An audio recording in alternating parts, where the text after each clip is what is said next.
Hello everybody, how are you all doing? Welcome back to City Unplugged, your very own Man City fan channel. It's early kickoff here in India. It's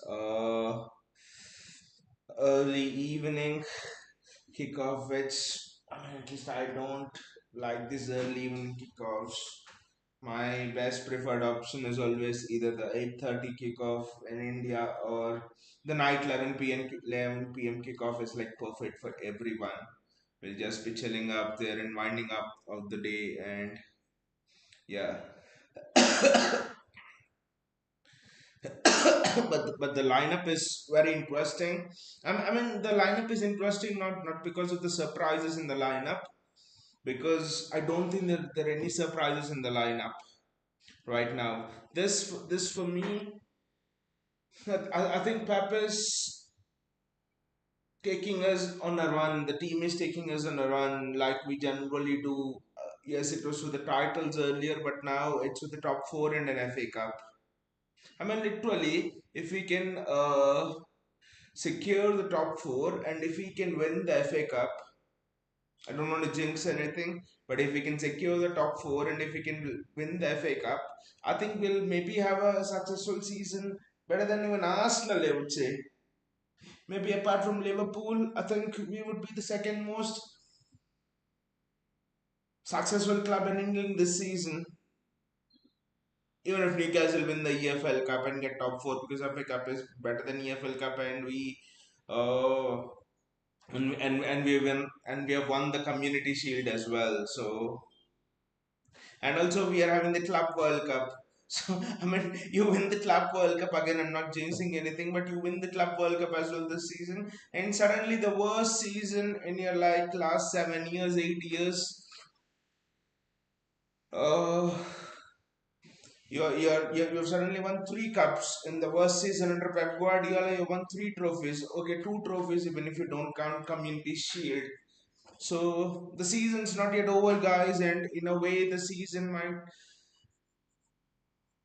might just be beginning. You never know. Just never know. Let me just check if the sound and everything is just all right, and then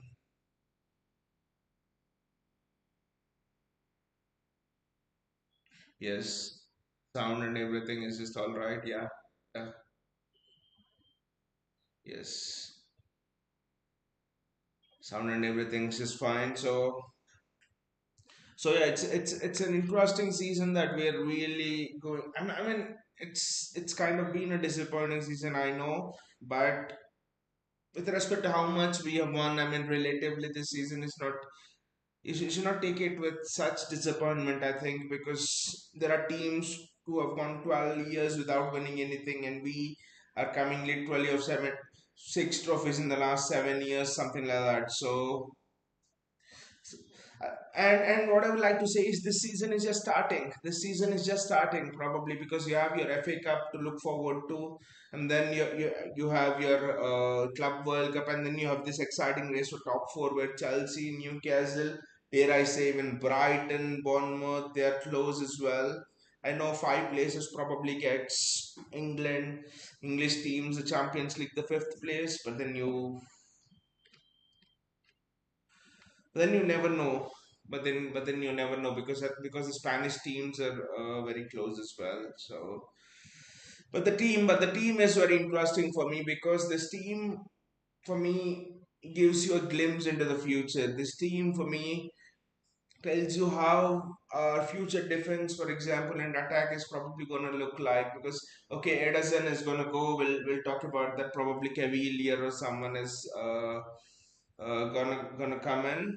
So we'll have a chat about that. But you see, Diaz, Kushner, and Guardiola. I think these three people are the future of our defense, literally for the next 3, 4, 5 years. Because we must remember Diaz is just what he's just 25, 26. I think Ruben Diaz. So Ruben Diaz is young, so I think Kushner, Diaz, and Guardiola. Of course, Guardiola is just 22, 23. Kushner is just 19. So Jumaba coming into the mix. I think that defense is just looks like it's in great hands. But But literally, I think Guardiola, Diaz, and Kushner could form the spine of the defense. And I think with Matthews Nunez could be a wonderful backup right back option. He could be a wonderful option because in the years gone by, you've seen people like Nunez in successful teams of City as well. If you see, I mean, James Milner, how Pellegrini used James Milner. In a way, he used him as a striker, midfielder, winger, fullback. I think he didn't use him as a fullback, but he used him in multiple positions. How Pep Guardiola used Zinchenko, fullback, midfielder. I mean, in the same way, I think Pep likes this kind of players. Nunez, fullback, midfielder, can cover for you in at least two or three positions. Can play right wing as well, left wing as well, which he did. Which means he could play left back as well. So three four positions he can cover. So I think Nunez is not going anywhere. Like a lot of people want to think that Pep is gonna clear Nunez out of the Nunez. Out of the team and stuff. I think Matheus Nunes is not going anywhere because he's a utility player who is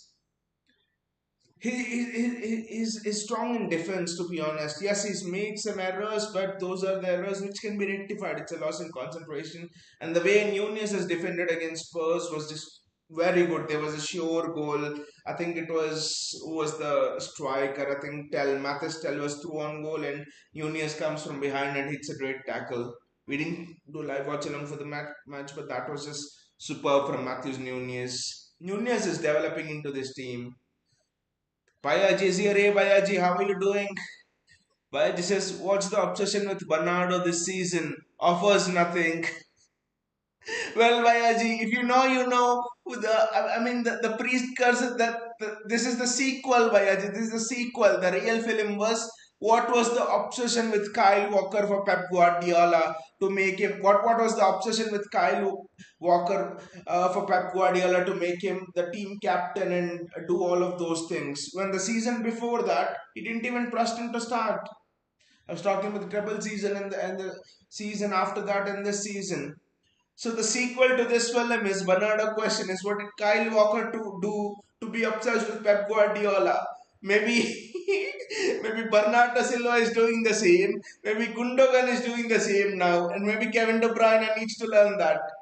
The real question is because Kyle Walker in AC Milan is so shit that they're removing him after 45 minutes. Bayaji says Kimeshwar Free could be proper Gundo replacement. Also plays many positions. That's interesting, Bayaji. That's very interesting. He'll play multiple positions, I know, but I think the wages of Kimmich, I think he'll be wanting at least 250 to 300,000. I think the wages of Kimmich are a concern. That's what I've heard. So I'm not sure about the exact number. And the second thing about Kimmich is what he is turning 30, I think, in this summer. So is not exactly out of his prime, but is just winding down because we saw how Kevin De Bruyne, what De Bruyne is 34 now, until 2 years ago, until 32, sort of 33, how did Kevin De Bruyne perform? So I think Kimmich has got 2 or 3 years left on the highest level. So the question is, would Kimmich accept a bench role? Would Kimmich accept a bench role? That is the big question here. And are we moving Gundogan on? Because the reports are, Vayaji, we are not moving Gundogan on. It seems that if Gundogan plays a certain number of minutes this season, there is a clause in his contract that gets triggered. So most likely people are telling Gundogan's contract will be extended. I think Pep mentioned it in a press conference. So the signals are Gundogan's contract will be extended next season. I think if anyone leaves, I think maybe it's Edison who leaves, Bernardo Silva leaves, Ake leaves, probably John Stones leaves. I think these four people are gonna leave, I think for sure. But I think Gundogan and De Bruyne are staying. Gundogan and De Bruyne are staying. Maybe Kovacic if we get a good offer from Atletico Madrid. But reports say Gundogan and KDB are staying. Everyone is happy with KDB staying, but But Gundogan, I think the fan base is split. Why this is where are the talks of keeping all our legends staying coming from?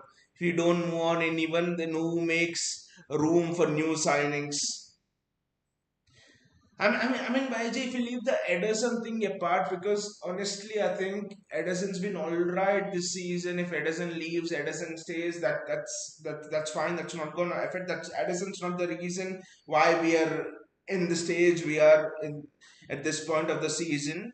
But like you said, KDB.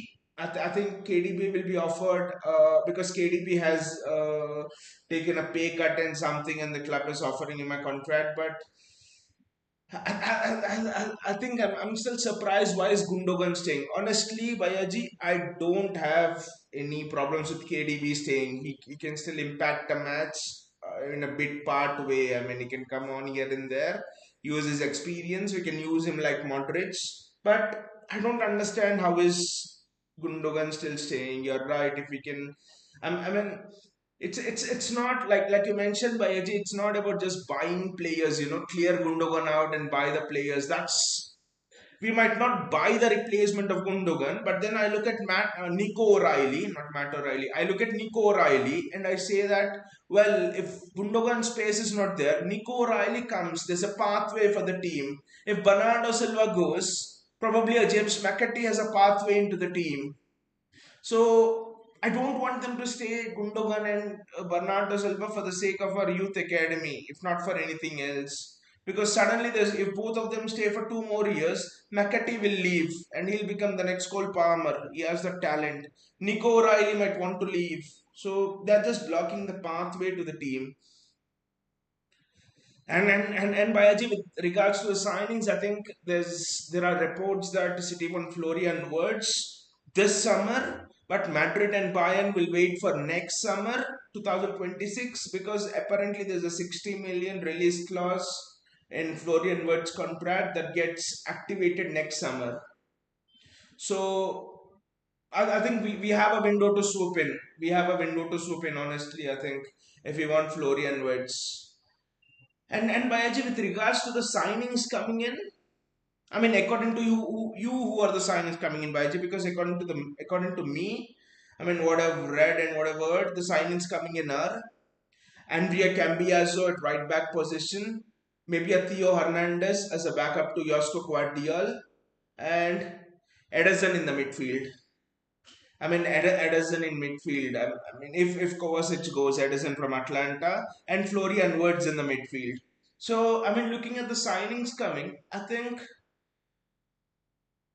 Pep wants to clear out one of Bernardo Silva or Gundogan. I think he thinks that we are not gonna bring enough players to cover for the departures of both. So probably I think he wants Gundogan to stay 1 more year.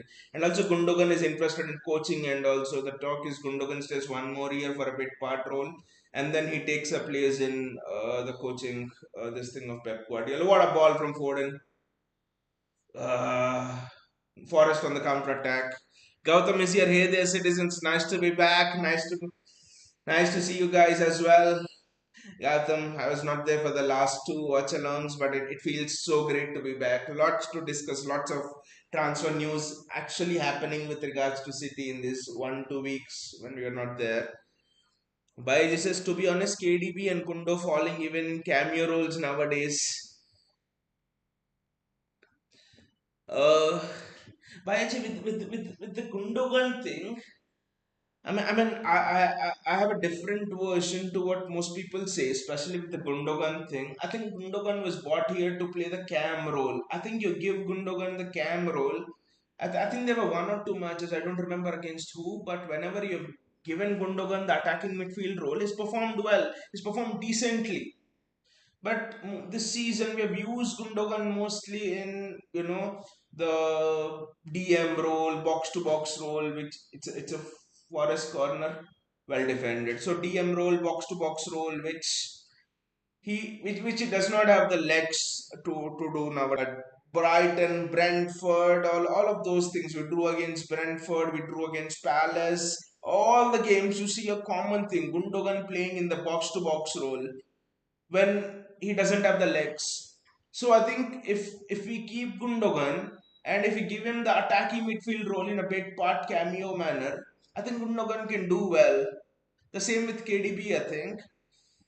But for me, the problem here is we have a lot of attacking midfielders in the team. Claudio Echeverri, wonderful attacking midfielder. His body movements, his feints are just superb. So Claudio Echeverri is there. James McCarthy is there. Phil Foden is there.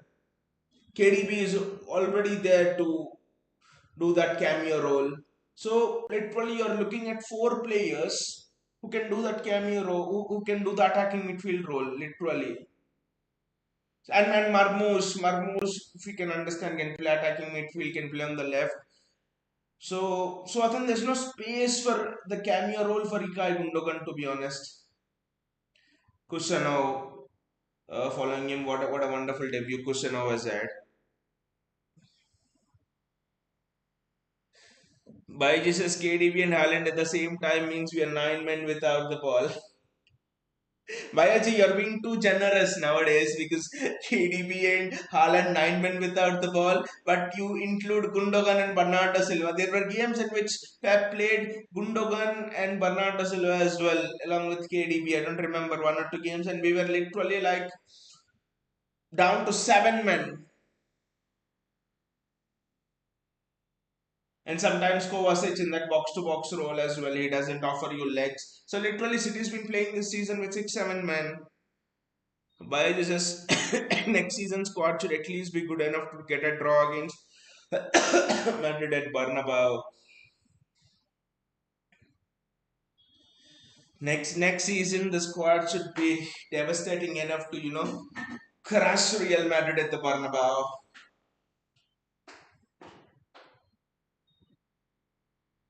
Good defending by Diaz. Kushino and Diaz have been. It's a penalty check against Josko Guardiol. It's a bloody penalty check against Josko Guardiol. Come on, that's not a penalty. It's not a penalty.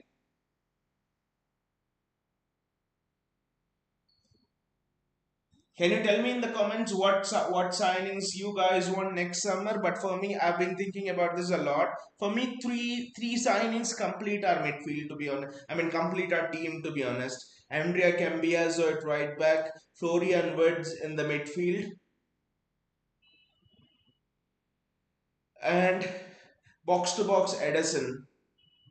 I think we get these three players, then suddenly you're one of the best teams in Europe, literally, with just these three players. I know I'm telling just these three players, but that's literally your entire midfield revamped. You literally have Florian Wirtz, the best creator in Europe, Rodri, the best DM in Europe, and then you'll have Edison, who's again one of the best box to box midfielders in Europe. You'll have a world class midfield again. Look at the legs in that midfield and everything. That would be fantastic. Please, can you pass the ball out wide? Can you bloody pass the ball out wide? Gautam says Man City summer targets Cambiaso Juventus, versatile fullback Samuel Ricci, one of Syria's best midfielder Usman. That's a good dribble and it's a corner for City. Oh, the Forest player has kept it in, which is kind of interesting. I don't know why the Forest player has kept it in. It's a counter attack for City. Just come on to that list which you're given Gautam, which is very good. Haaland just misses it by a bit. Haaland just misses it by a bit. Good save from the keeper, I think. Good shot from Erling Haaland there. Haaland just misses it by a bit. I thought that was in the back of the net. Good strike from Erling Haaland. That off his weaker foot.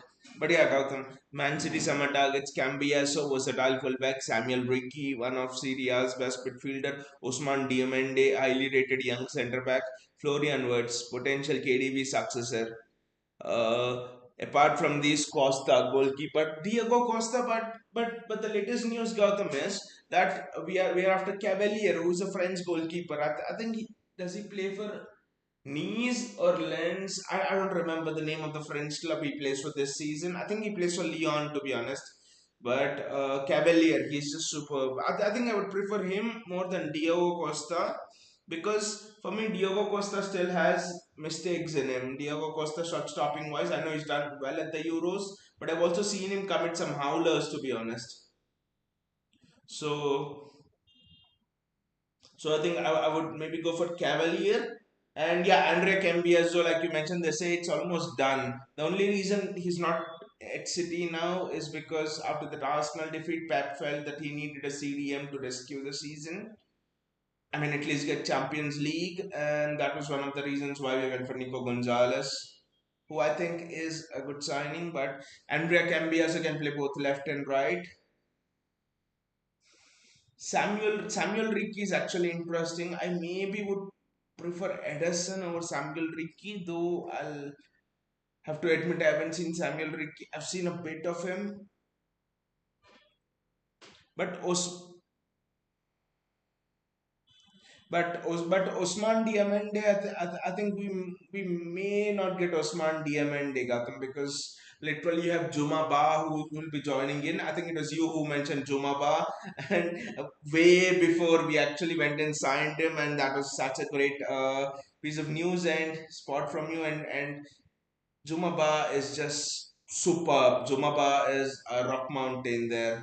We have Jumaba and we'll have Callum Doyle coming in. So and maybe we'll have a Kanji like always. So I maybe would not prefer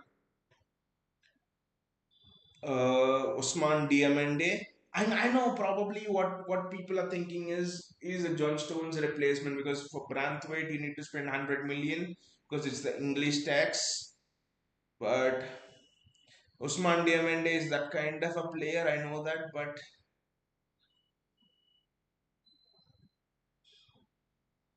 we'll have to see it what Osman Dave, and then Florian Wirtz. I think if we can get Florian Wirtz, there's nothing like it. There is absolutely nothing like it if we can get Florian Wirtz. What a creator he would be. Gautam says we might also be interested in Hudson and Baleba. Again, the cost, especially Gautam after what happened to Bissouma and Caicedo when Brighton sold Bissouma for 60 odd and Caicedo for 110 million. I'm like, Brighton are gonna demand 120, 130 for Carlos Baleba. And I think since you already have Rodri, I think an Ederson or Samuel Ricky would do the job for sure.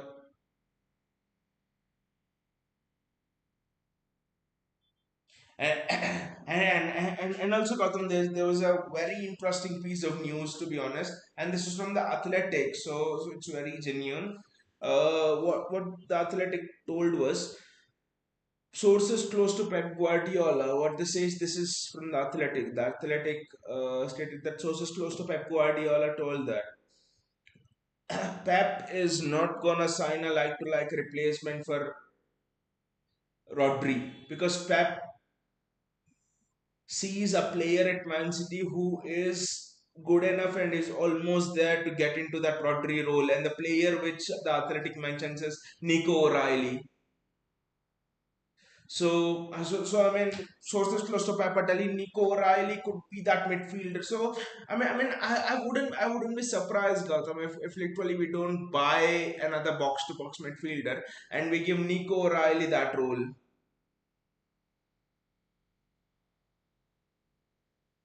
That would be a thing with a risk, but then also that would be a pathway for young people to get into the first team.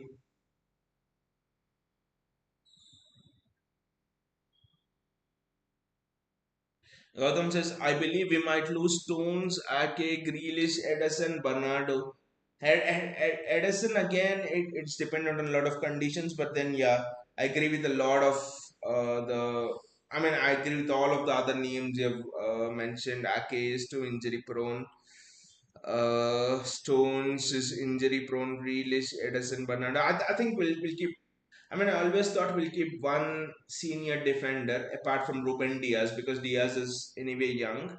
We'll keep one senior defender, and that will be Akanji, I think.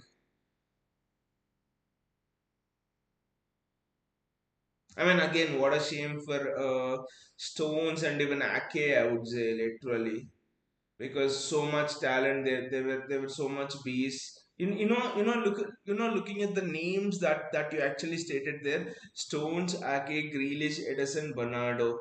That actually reminds me of a treble winning side.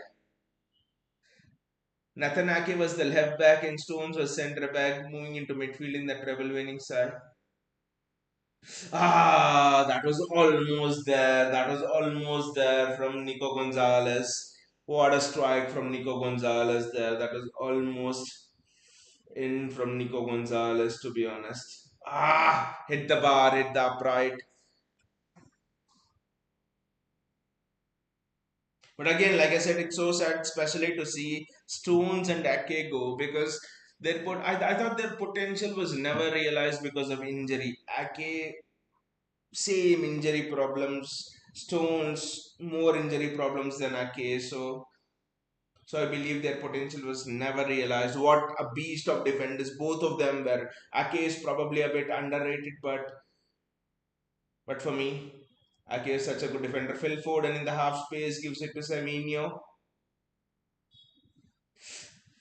Erling Haaland misses his kick. What the fuck is happening this season? Erling Haaland with all the time to shoot misses his bloody kick. What the fuck? Gautam says Nico O'Reilly was mint in the FA Cup match. He played left back and was actually absolutely killing it. I mean, his positioning was superb, literally. Yes, Plymouth Argyle didn't break a lot, but then his defensive positioning was very, very good, especially for those recovery runs if the counter did come. So defensively, his positioning was good. Offensively, he was just mint, like you mentioned. He was superb offensively. The way he went forward, the runs, his passes, his long balls.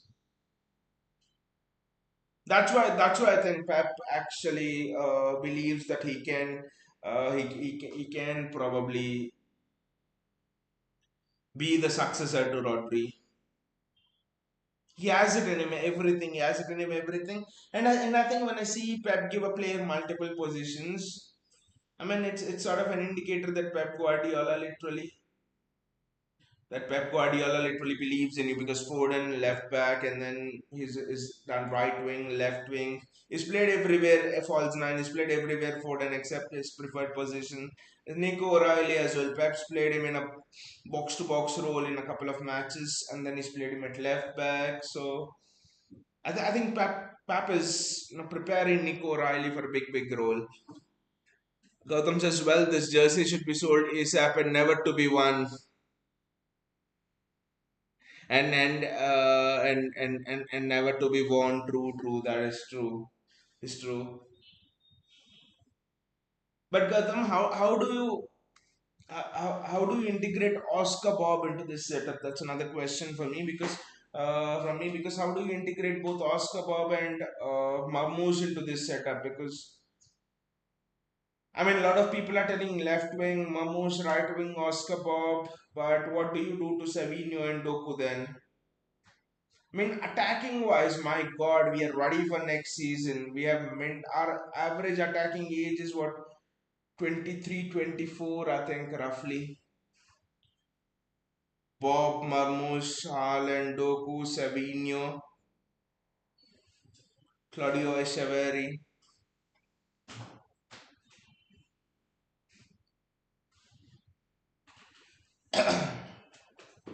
And also, there's good news that Rodri is back in training. I mean, it came 1 or 2 weeks ago, but Rodri is back in training. I wouldn't play him this season, to be honest. Look at the pace of Kushanov. Elanga is fast. That's Josko Guardiola to be honest. But Elanga is fast. Atsanada is fast. But these people, Kushanov and Josko Guardiola, their pace is just underrated, especially Kushanov.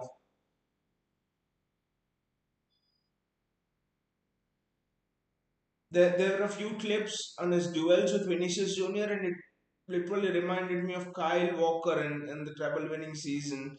Kushanov matched Vinicius Junior stride for stride. Matheus Nunes,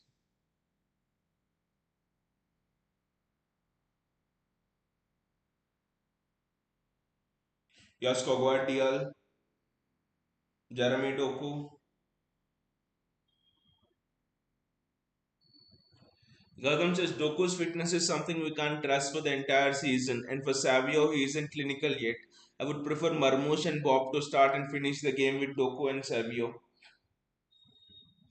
Exactly, exactly. Fair enough point. Fair enough point. I think. But I think the the play style for me the thing is the play style would be a little bit more different. I think because for me both Savio and Doku are wingers. That's a great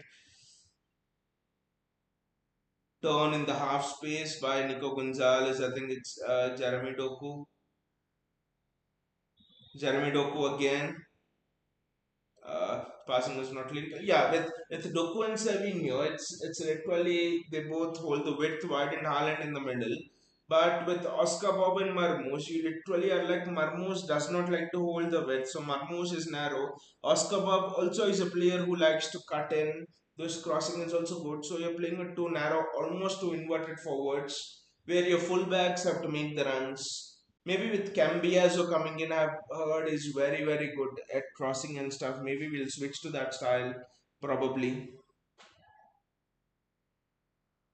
Yeah, you're right. The fitness of Doku and the Savio is not clinical enough.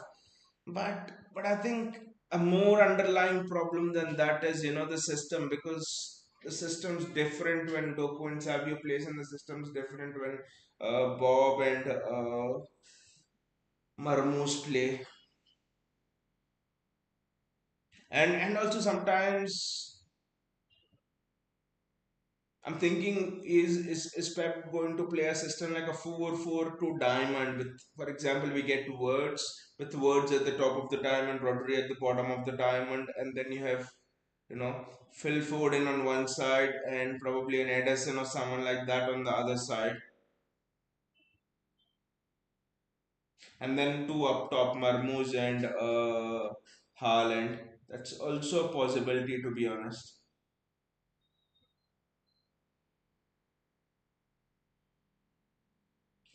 Especially when we sell players like Bernardo, Gundogan, and everything. I think maybe Pep will look to do that.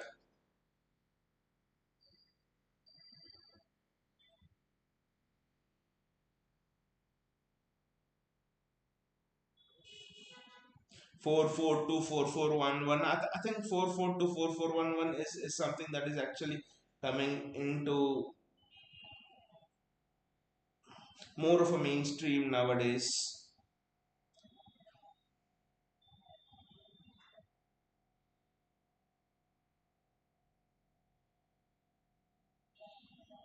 Jeremy Doku. I mean, it's been such a cagey game with Nottingham Forest sitting back and looking to hit on the break, and City not quite having the penetration power.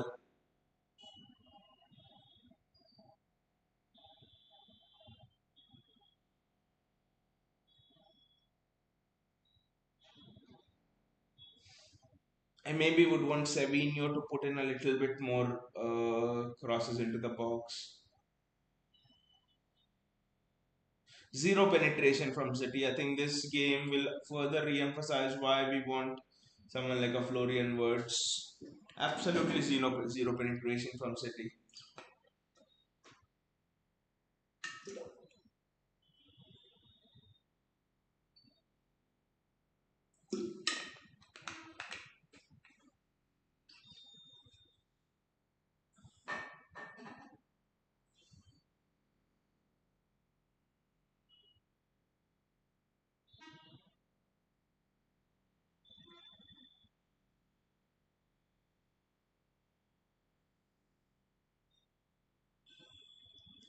Phil Foden. Everyone's coming towards the ball. No one's literally making those runs, and there's no one to play those balls. Look at the defending of Kushanov. Look at the defending of Kushanov. They are fantastic. Absolutely mint. What a defender we have got for 40 million. Wow. Wow, what a what a piece of defending that is from Kushanov. Absolute mint. Gautam says, I think the modern football is no longer about tiki taka. It's more direct and counter attack based. It's more about embracing the chaos. I think it's more about embracing the chaos. Modern football. I think the systems and that robotic nature of players, where you see players within this half space, that half space, that is actually dying, and more of players making their own decisions, kind of, if not entirely, a little bit on the pitch. That kind of stuff is coming into mainstream, to be honest.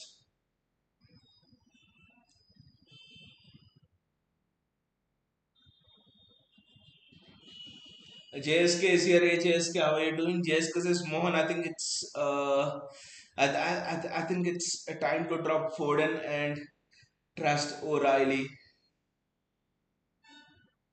I think Pep sees O'Reilly, Savinho into the box. Can he do something? Forest are putting three players behind the bloody ball, and we have uh, no penetration whatsoever. Savinho, Bernardo Silva, and a six into the grandstand by Nico Gonzalez. Well, the IPL is coming in. Nico Gonzalez has started practicing cricket instead of football. It's a bloody six.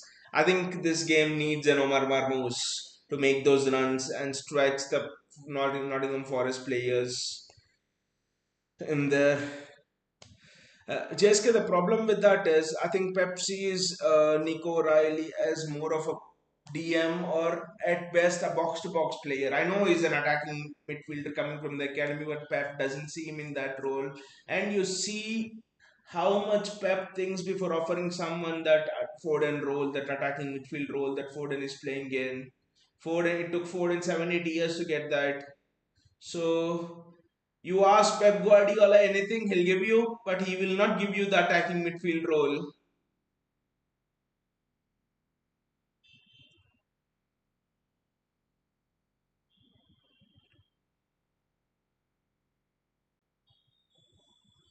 That's a ball that's hit out. Gautam says you watch PSG versus Liverpool. I mean, Gautam, I just could not believe how Liverpool won that game. It was a scam. It was a money heist. They say money heist in Paris. That's what it was.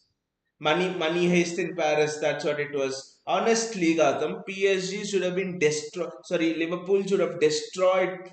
I'm sorry, PSG should have destroyed Liverpool 4-0, 5-0. I still can't understand how PSG didn't score at least three goals minimum in that game. Liverpool were worst from back to front. Liverpool were worst. I think with Liverpool, as the season's progressing, that's a foul on Doku, as the season's progressing, more and more people are actually realizing that you stop Mo Salah by putting at least two people on him, and Liverpool is just shit. Liverpool is shit. Without Mo Salah, this just reminds me of that season when Conte won the Premier League with Chelsea. If you guys remember, Diego Costa was striker, and Eden Hazard had a magical season that season. Pep's first season, 16-17 season. This season of Mo Salah reminds me of that season. Chelsea were not that good that season, but Eden Hazard just magically did things. Him and Diego Costa. I think this season, honestly, you remove Mo Salah from that team, and Diego Jota inconsistent with injuries, Luis Diaz inconsistent, Gakpo is not that consistent of a player, Darwin Nunes, well, even God knows who he is. Liverpool are not even that good to win the league by these many points. JSK says, I didn't realize how shit our goalkeeper is. Couldn't agree more, Gautam says. Bayaji says, Foden doing John Cena up there. Time to start McAtee. Pep will, Pep will bring in Gundogan, Bayaji. Pep will bring in Gundogan. Pep has certain players, right? Gundogan. Then slowly KDB will come. If chance is there, Pep will even call Kyle Walker from AC Milan on a flight.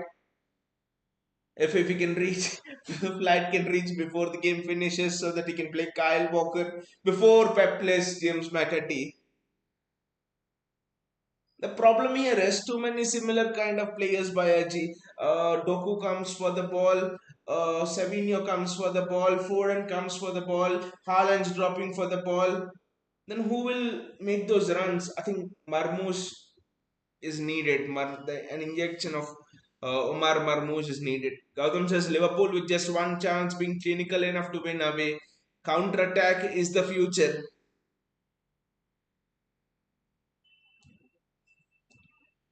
And the hit was also not that good, Gautam. I watched it back once or twice, and Donnarumma is to blame for that because when Harvey Elliott takes it on, probably Donnarumma was surprised by the first time hit of Harvey Elliott, probably. But generally, when Harvey Elliott takes that, the angle is so acute that Donnarumma should have had it covered. There's only one place Harvey Elliott could have placed it, that is at the far corner bottom. Donnarumma's goalkeeping was bad, and Osman Dembele was the one who was actually jogging and not tracking back Harvey Elliott. But you remove one Mbappe, and how well the PSG team is playing. If they can put in the same performance at Anfield, bye bye Liverpool.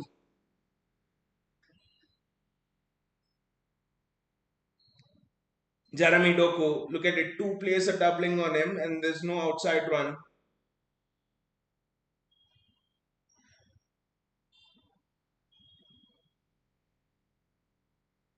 Why does Guardiola always make the inside run? Why do we go into the crowd always?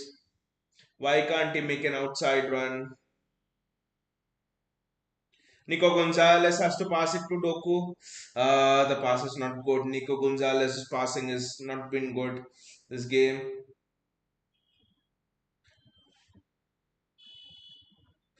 Ah, how did we not score there? And it's a free kick for Nottingham Forest. That was a nice move. That was a nice move. Well played between Gonzalez and Foden. But how do we not score there? How do we bloody not score there? Josko Guardiola. Phil Foden. What was that? Fuck all from Phil Foden, to be honest. Fuck all from Phil Foden. Marmoush is the key. Marmoush is the key. JSK is attacking mid. Only Florian Wirtz is there, but his mind is on Bayern, not even Madrid. But the interesting thing JSK is uh, Bayern and Madrid want to wait till 2026 because apparently there's a release 10 million or something in his contract. From 2026 it will be active. So Bayern and Madrid want to wait till then, and City somehow want to do it in this summer itself. I mean, the comments from Bayern's president are very, very interesting because Bayern's president said that uh, it is nothing wrong for a club to go into debt to buy a player like Florian Wirtz. He is a future Ballon d'Or player, I think, because nowadays, Nico Gonzalez mistake. It's a mistake from Nico Gonzalez, I think, and it's a yellow card. That is a mistake from Nico Gonzalez, I think.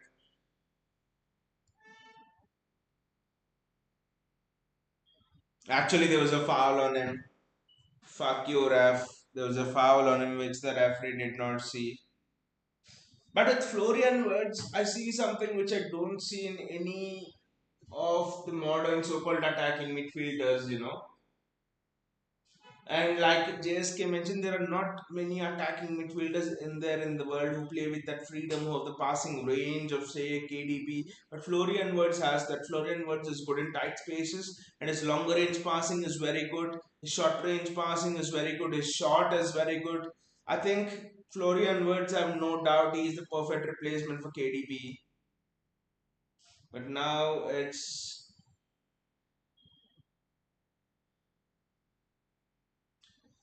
a goal kick. I think it's a goal kick. Guardiola as well. Why Jesus Allison won that game for Liverpool? Liverpool should have. I mean, I woke up in the morning and saw the highlights of that match. It would have been so much more comforting to see a 4-0 win for PSG because PSG deserved that. Kvaratskhelia was just out of this world, to be honest. Now they are trying to press Nico Gonzalez because they've just identified a bit of a weakness in him, to be honest. Bloody hell. If you have guts, try and press Edison. You will lose your press for the entire life if you can press Edison. Good touch by Foden. Josko Guardiola has to play in Doku. Good defending by Aina. Aina looks good for the right back spot, but I think he's 29. I've just looked up his age, not the profile that we want. Look at it. Nottingham Forest, 0 attempts, 0 shots on target. City 5 attempts, but it seems like even we have zero. It is pure haram ball by. Why the hell are we hitting sixes? Has the IPL season already started? I've heard Etihad Airways is sponsoring CSK this season. So has the IPL season already started in Manchester or in England? Is IPL frenzy already started? Because Nico Gonzalez is hitting one out of the ground. Now it's Bernardo Silva hitting one of the ground. Is there a secret long sixes competition that is happening or what? JSK's worst news is they are renewing Gundogan contract. Club has done. JSK, it seems that it's an auto renewal clause where it was like if Gundogan plays certain number of minutes, the contract will be renewed. It was apparently done when he signed the contract first. Because of our injuries and stuff, he has matched those minutes and it is activated. So I think the club has nothing to do. It's a clause I think that got triggered automatically. That's what they say.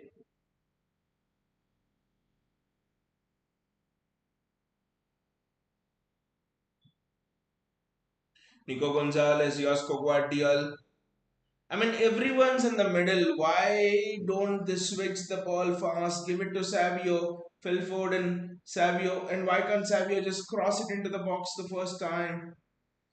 If he does play it into the box first time, Phil Foden's touch is just absolute shite.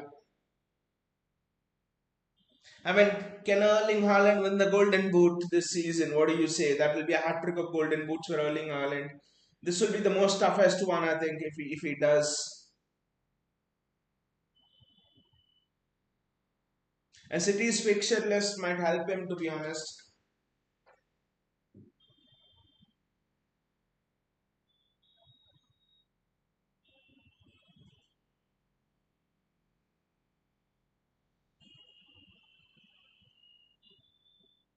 Honestly, just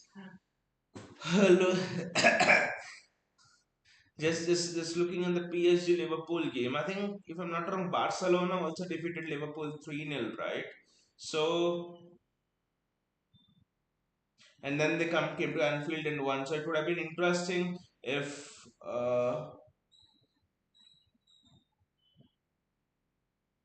it would have been interesting if PSG literally got one 3-0 and then they came to Anfield. How would their mental state be? I don't know. There's absolutely nothing in the game. This, this haram ball.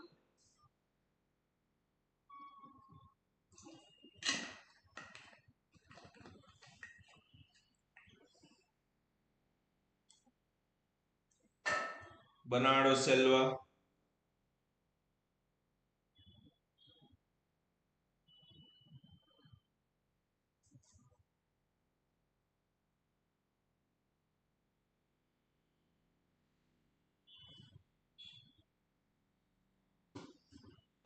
Why do everyone want to dribble their way into the box? Why can't you just play pass and move? Pass and move.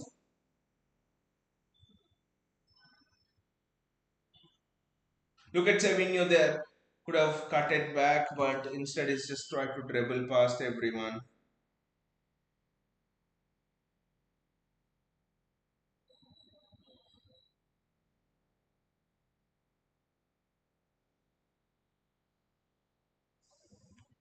Gautam says, well, there is news I'm excited for that City might integrate Divin Mukasa next season. He's projected to be our very own homegrown KDB. His attributes that does match KDB. Oh, that is interesting. That is interesting.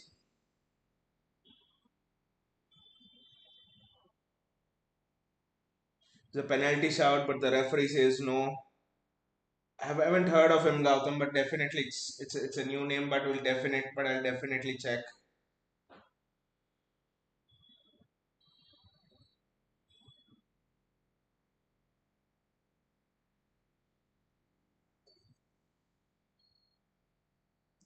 What is this? Everyone's shots today are just shit. Gibbs White, Gibbs White hits one into the stands. Are both Forest and City players planning for a party along or watch along of India's Champions Trophy final tomorrow for New Zealand or what? Everyone is hitting their shots into the stands.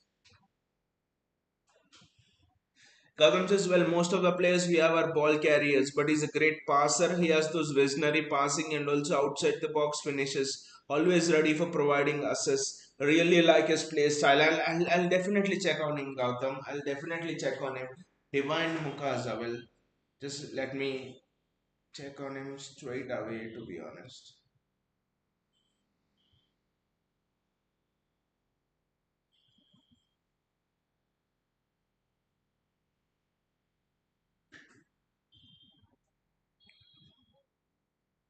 A ball into Savio. Cut back, cut back. That is where the space is. Nico to Doku. Yes, yes, yes. Someone bloody make a run on the outside.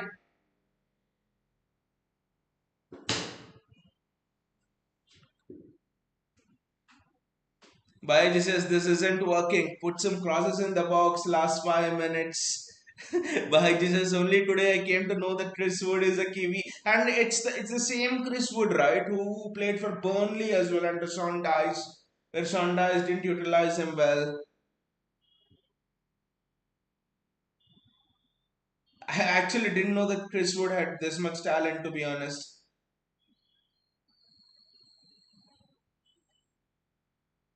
Exactly, Chris Wood. I always thought Chris Wood was an Englishman. To be honest, I mean now you're writing. That's when I know that he's a Kiwi. Divine Mukasa. He's 17 years of age.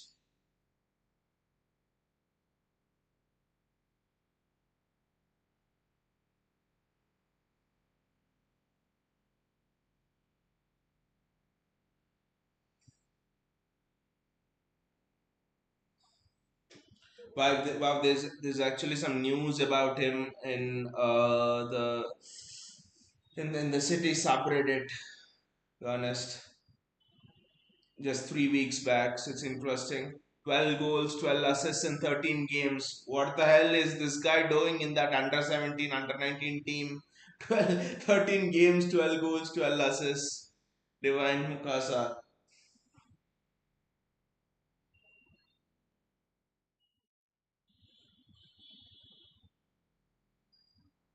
Wow. 12 goals, 12 assists, 13 games. Wow. Interesting.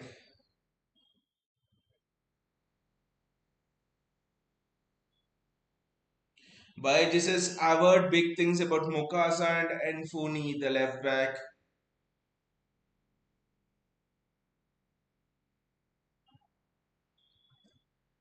I've not heard about Enfuni as well, but I'll check it out. But there's another player who's playing in the MLS. I think Salivan or something is his name. To be honest, he's at 15 years of age. He had a debut in the MLS last weekend, and he is a left back as well. If I'm not wrong. Why is Pep will ask him to play centre back? Pep will ask him to play centre back. Someone's down. I think it's Ruben Diaz. Ruben Diaz has gone down with an injury, I think. No, it's Matthews Nunez. Nunez has gone down with an injury, I think.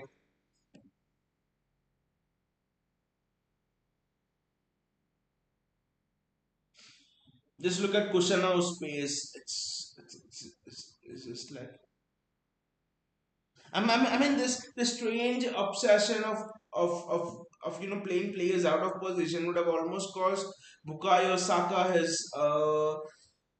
his right wing position, because Mikel Arteta initially, if you guys remember, is when he was breaking into the Arsenal team, Bukayo Saka was played at left back by by Mikel Arteta. Things that managers learn from Pep, and now look at what Enzo Maresca is doing. He's playing Reece James in a box to box role. When Reece James cannot play in a normal fullback role, why is Reece James playing in a box to box role? I just don't know. Gotham says Nunez is gone. I think it's an injury. I think his season's done. I think sadly his season's done. I think. Wow. Now it means we just have Rico Lewis, or probably it would mean Kushanov at right back and Victor Rees at centre back. I don't know, because Ake is out, Stones is out for the season, Ake is out for the season, Akanji is out for the season.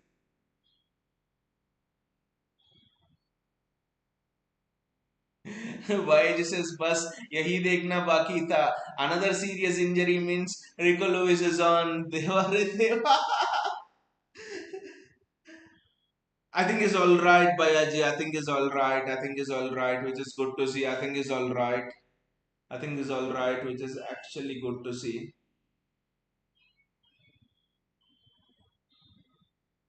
I think he's all right, which is good to see.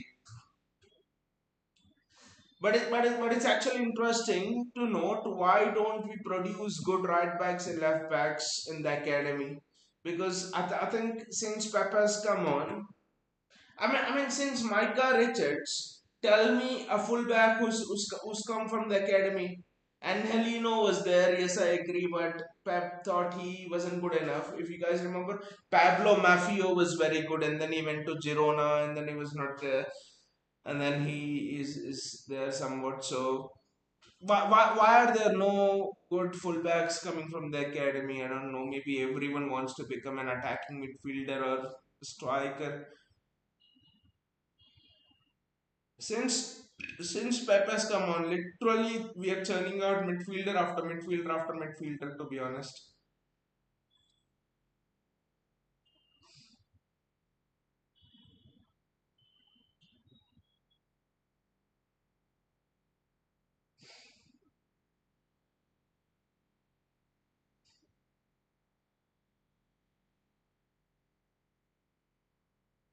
I mean, since that Inter Milan game, this is one of the most boring halves of football I've seen. To be honest, Gautam says he's back. Yes, Baiji says bring on Marmos. इनसे गोल नहीं होगा. Gautam says yes, Wilson is brand good one. I think I remember that pre-season when Jack Grealish, that was the season I think when we won the treble, was it? Yes, Wilson Esbrand was in the preseason with Jack Grealish, and Esbrand was the only one who would make runs on the outside, like a proper fullback.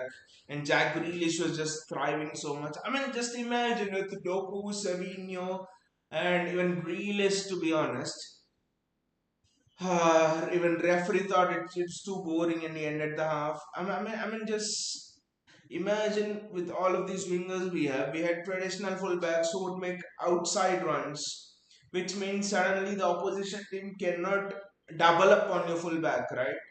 I don't know why Pep never does that. People say he's afraid of the counter attack. That is the reason why Pep never wants to, you know,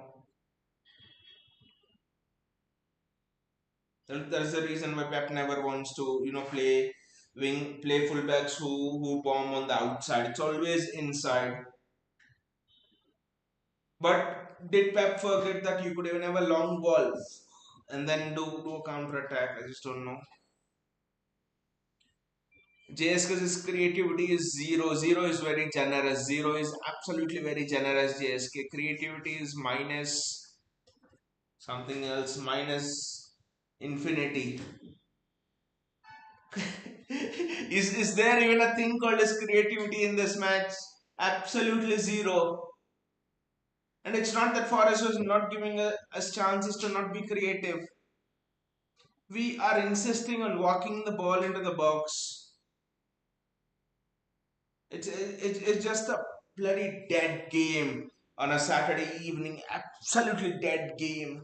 I'll not blame Forest, but even for us, it's a bloody dead game. Nothing in the game. Nothing. You know what's happening? We could have had a show yesterday, and you guys, and we could have discussed what will happen in the match. Doku will try to cut inside, Guardiola will try to go in, Savio and Bernardo will try to dribble the fuck out of the ball. At the end of at the end, nothing will happen, despite all those efforts. JS is better pay the release clause of Musiala 175 million, and I'm not kidding. Like buy and take words. Again, JSK, Musiala is not gonna solve this. Musiala is not gonna solve this problem. Musiala is almost more of a player who plays, on the shoulder of the striker 4-4-1-1 to unlock this defense of Nottingham Forest or any other team in general who are parking the bus. We we need someone with extraordinary vision, and that someone with extraordinary vision is, I'm sorry, not Jamal Musiala, his Florian words. We need someone like KDB with that range of passing, to be honest. People say Cole Palmer, Cole Palmer, Cole Palmer. Bloody hell, Cole Palmer does not have the passing range and vision to unlock this defense. And the reason why it's important is this season, bloody Liverpool played this way against us. Bloody Arsenal played this way against us, especially at 1-1 at the Emirates. Forest are playing this way against us. Brighton parked the bus against us. So bloody everyone's playing like this against us, and I think this will be the future against tiki taka teams. Now teams will want to park the bus. Gautam says Esperant is still with us, or he is sold. Is still with us. He's still with us. Gautam is probably on loan to some championship team. That is what I heard last. Is still with us. Bayali says thrash half. This is what we call haram ball. Bloody haram ball. This is. Bayaji, you remember the first Champions League group game this season where we played Inter when Lautaro Martinez and bloody Hakan Shalanoglu and all of their attackers were man marking us and were man marking our DM and all of those haram ball, and this is nothing less. Wow.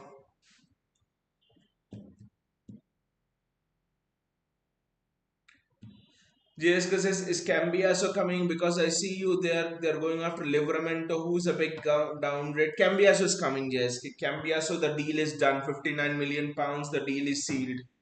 The only reason they say the deal didn't happen is because we needed Nico Gonzalez after that Arsenal thrashing. Pep needed a CDM, so that's why. And Pep thought right back would be a position which he could manage with Kushanov and Nunez, Rico Lewis, and all of those things. Maybe Akanji at that time. So Andrea Cambiaso is coming, and they say he can cross the ball in all of the ways possible, outside of the foot, inside of the foot, and everything. So Andrea Cambiaso is coming for sure. I mean, more than Livramento, I would want Lewis Hall. For me, I think I still can't believe Chelsea sold Lewis Hall and they kept Cucurella, because I think Lewis Hall is a much bigger talent than Cucurella. His one-on-one defending is good. His balls into the box are good. Cucurella, I think, is not at that level, to be honest. Vayali says this season we have lacked different ways to score a goal. I mean, this season, the thing by Ajay is the sequel to this is this season we have lacked different ways to create a goal. First of all, We have absolutely lacked different ways to create a goal.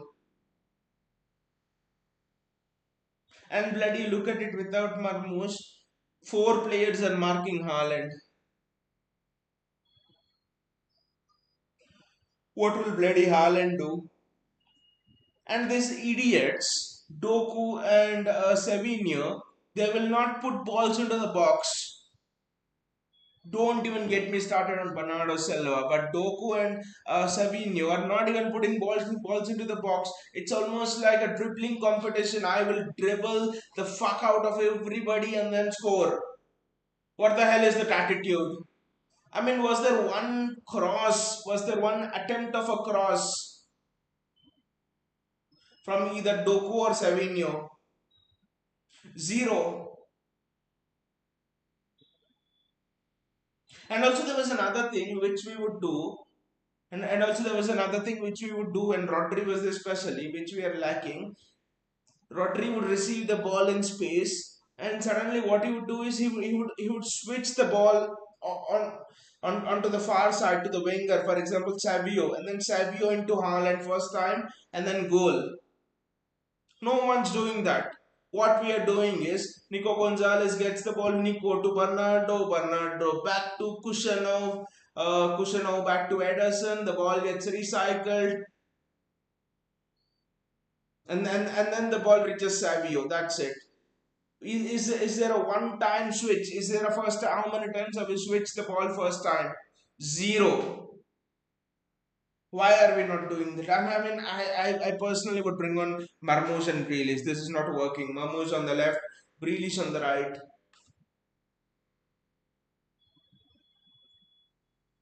And and another thing, or maybe what I would do is shift forward into the right, play Grealish in the middle.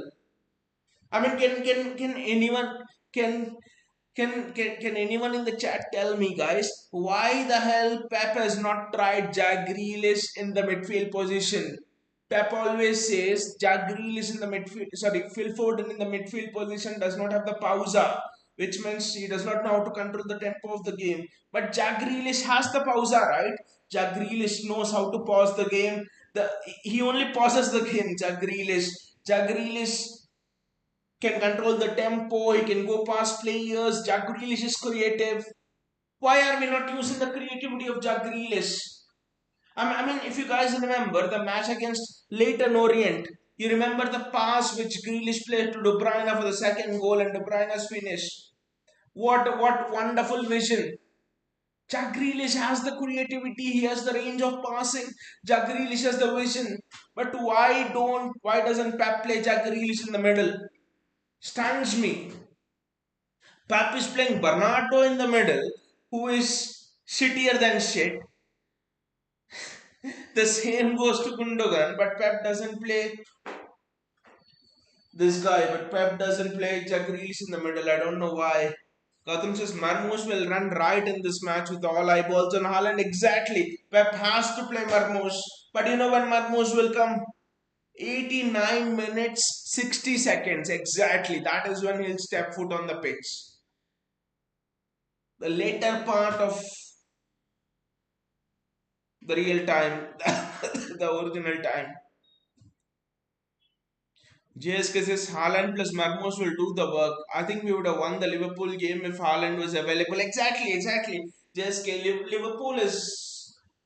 Uh, I mean, exactly, we would have won it because Doku tore Trent Arnold, and it was almost Gravenberg and Konate had to come and help Trent Arnold. So if Marmoush was also there, along with Marmoush was there in that match, but if Haaland was also there along with Marmoush, then Van Dijk on Haaland, suddenly Marmoush would be free because because Konate is dealing with Trent shit because Trent cannot defend. We literally would have won that Liverpool game. Liverpool ain't great. It's that we are shit. I have seen much better Klopp's teams than this Liverpool team. Right now, we're winning the title. There are Klopp's teams that have got 97 points, 95 points, 98 points, 96 points of not won titles, and they're much better than this team. This, I mean, this season, honestly, luck just played a part for Liverpool because this season, honestly, for me, it was shaping up to be that Leicester City season.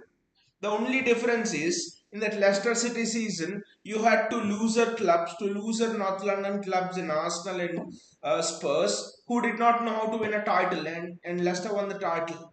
Here, you had a Liverpool team who has Salah, Van Dijk, Trent, who have won the title before. They're like, yes, we can do it. This league looks easy right now. That's the only difference. Otherwise, this season, probably someone like a Nottingham Forest would have, done the Leicester. You never know. JSK's first and foremost important thing is terminate Silva and Gundogan contract as, as well as fuck. We could even crowdsource a bit of a money, bit of money to terminate Gundogan's contract if it's automatically renewed. I think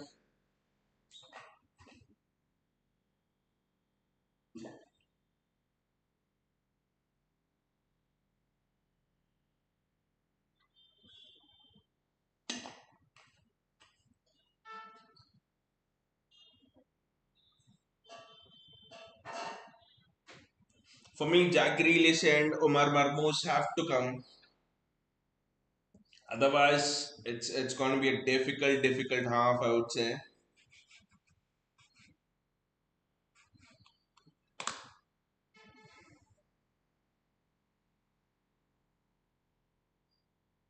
And also, I think the perfect combination is Oscar Bob on the right. I think the perfect combination is Oscar Bob on the right and Marmoush on the left with Haaland in the middle. I think that one is the perfect one. Gautam says Forest anyway wants a draw. I think Gautam, the points table is actually very crazy. If we can just look at the points table, the points table is, I think, very is absolutely crazy because, yeah, I think right now, if it's a draw, this is update in real time. So right now, if it's a draw, what Forest is 49 and we are on 48. Chelsea are on 46, Newcastle are on 44. My concern is not Bournemouth 43. See, Bournemouth and it's not possible for Bournemouth to, you know, catch us. Okay, they win the game and they'll be on 46. But still, I think Bournemouth and Brighton. I don't know, but my concern is not the clubs below will catch us. My concern is, can we catch Arsenal? In our worst season of the decade, can we have a better season of what Arsenal are having in 21 years? What Arsenal fans say last season, the season before, we finished second, we have one of the best seasons in 21 years. Can we have the worst season in a decade and yet finish second? And which would mean our worst season would be Arsenal's best season, and yet we have won more trophies than Arsenal in our worst season if we do well in the FA Cup. I want to do something like that, to be honest.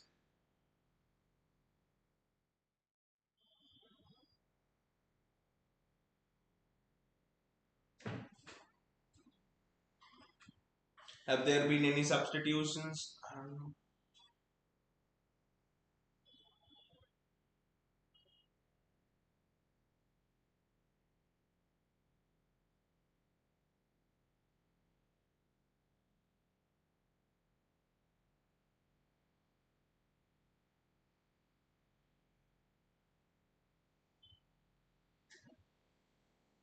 I don't think there's been any substitutions, right?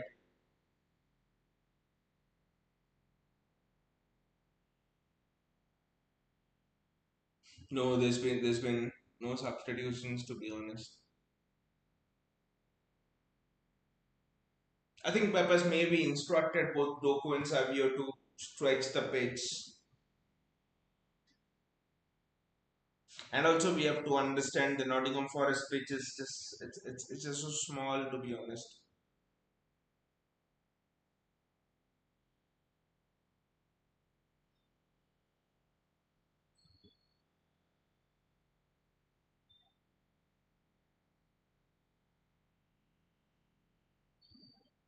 It's so small and congested. So when teams park the bus in that shape of almost a 5-4-5-5-0, almost like that, it will be very difficult. But Jeremy Doku, I think maintaining width is the key. Jeremy Doku has to pass it back to Josko Guardiol.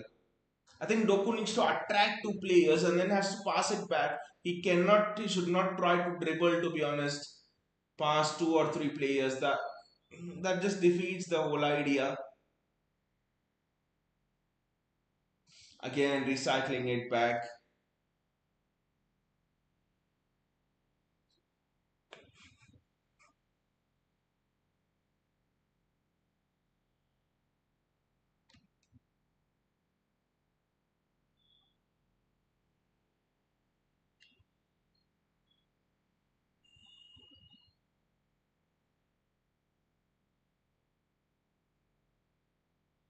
The worst thing that could happen right now is for Forest to score, to be honest.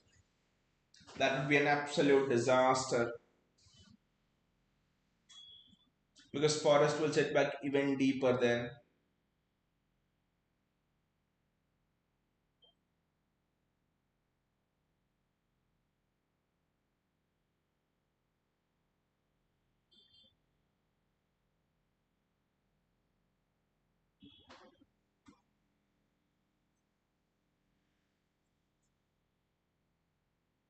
That was a chance for Forest, to be honest. It was a difficult one to be hit on the full, but sometimes those chances go in.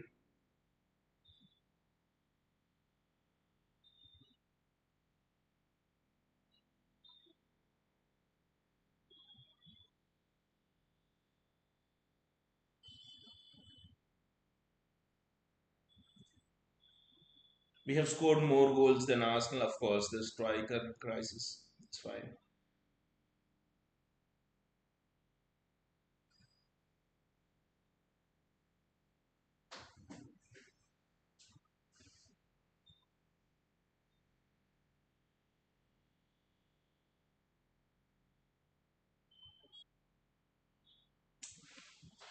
Zero creativity and fuck all. Phil Foden's just not. I mean, he's excellent on the half turn, but this season Phil Foden's just not been the same player, to be honest.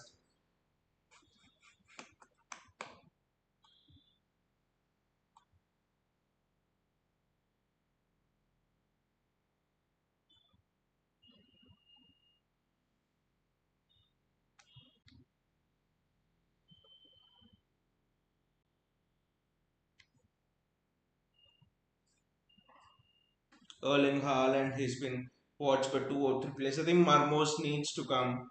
Sorry, but Marmos needs to come.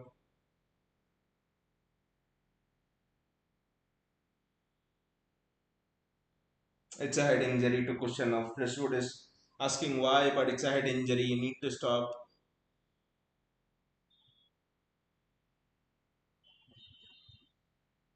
I think it's a foul on Kushanov. Yes, it's a foul on Kushanov by Chris Wood, to be honest.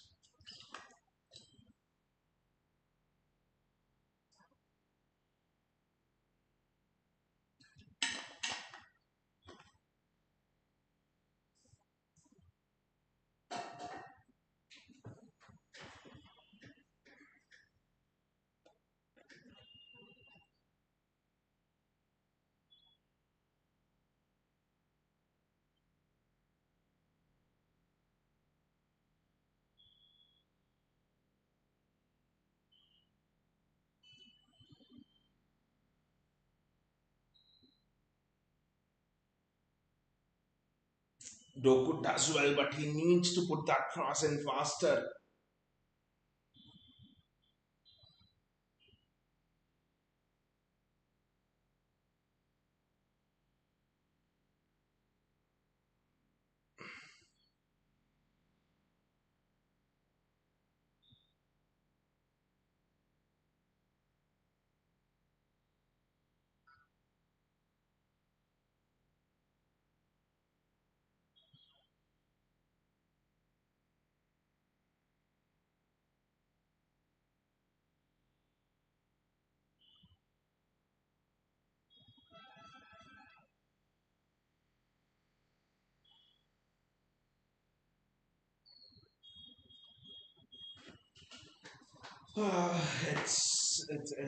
it's just so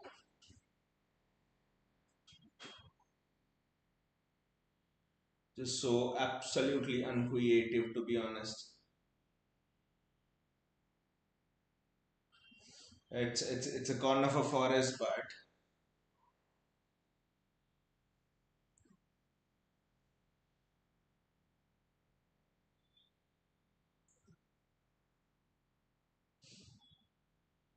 and Forest are specialists in set pieces, to be honest. So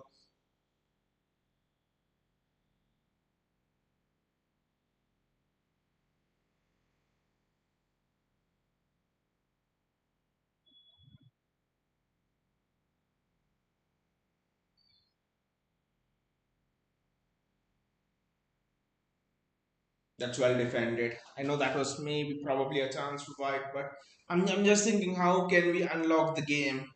Any suggestions from you guys? How can we unlock this game? Substitutions need to be made, I think, and like Gautam mentioned, anyway, Forest are bloody playing for a draw. But these are the teams we would unlock day in and day out. Remember the Leroy Sané, David Silva connection, and Raheem Sterling, KDB connection. I mean, all of those things have one thing in common. They were runners in behind. Right now, there are zero runners in behind. That is the biggest problem. Zero runners in behind. Everyone wants bloody ball to feed.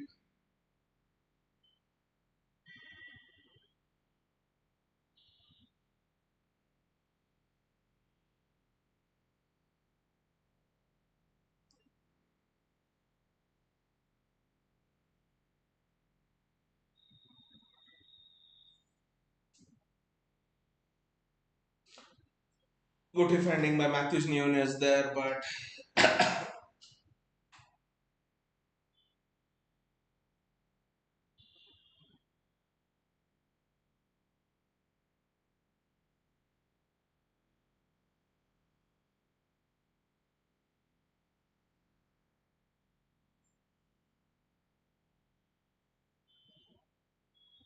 that's a foul on a City player. But Pep needs to change it.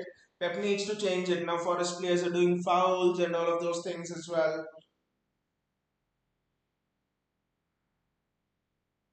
I want to get second place ahead of Arsenal, which means we have to win this game. A tough game. Forest away.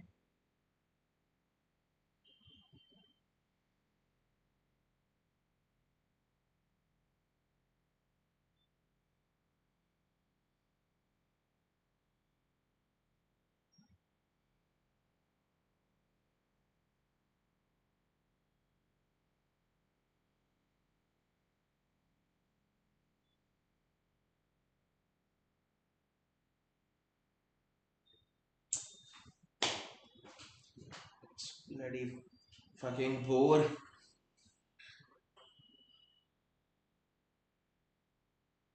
Jeremy Doku does well, but that's the point. You cannot break defenses with people wanting ball to their feet unless you have a Lionel Messi or a magic strike from long distance. Nico Gonzalez has to bloody recycle the ball faster. He has to learn the art of recycling the ball faster. Probably a Mateo Kovacic who can come and break the lines with his running. Don't know.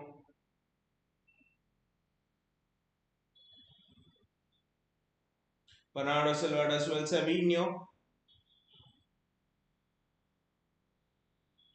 can you please get the ball into the box as fast as fuck? But no, I want to get a corner out of this.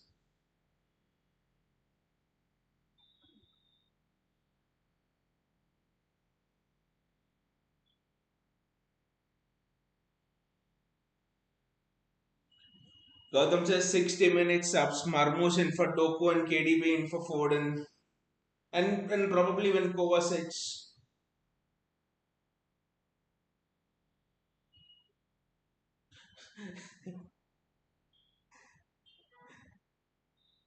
I mean, the pace of Matthews Nunez is underrated as well. Just look at the way he's ran.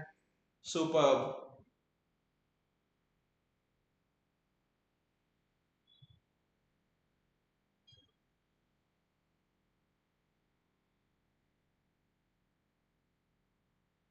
Super pace from Nunez, though he just got the challenge wrong. I think Gautam Kovacic as well, to be honest. Kovacic as well. Probably just to Kovacic in place of Bernardo. I think that is another substitution. But I know what is gonna make Kovacic in place of Nico Gonzalez because Nico has got a yellow card.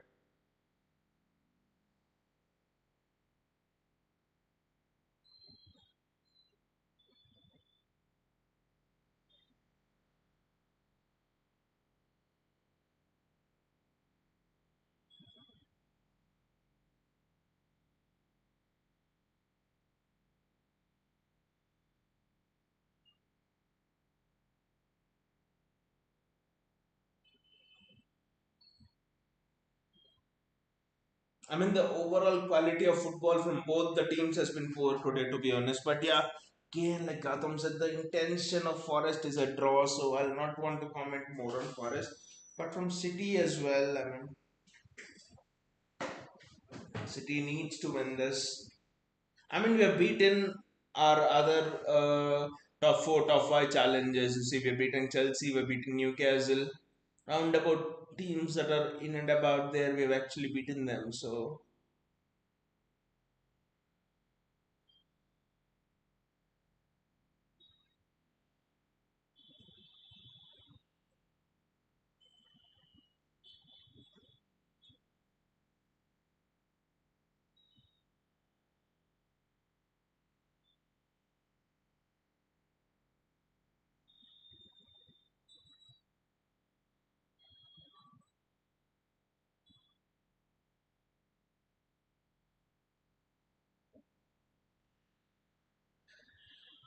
Gautam says one of the most shit jersey, man. Every time they wear it, a performance like this is inevitable.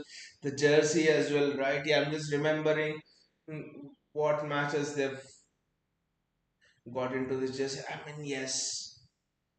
I mean, they said this was a retro jersey and remembrance of the 92, 93 team, and we are exactly playing like that. Absolute shite. We're exactly playing like absolute shit. You're right, Gautam. Like you earlier said, make it a crime to wear this jersey in Manchester after this season. Kudos to the designer who designed this jersey.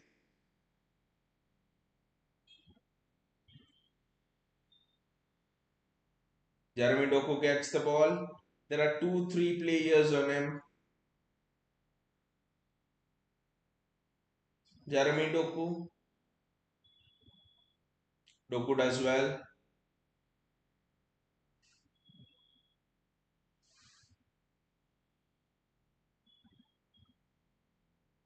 That's never a free kick. The ref is shit as well. The ref is shit as well. Ref is just not allowing the game to move along. People say Michael Oliver is not good at refereeing and all, but Michael Oliver allows the game to go on. The two substitutes are coming on. Gautam Rico Lewis and Mateo Kovacic.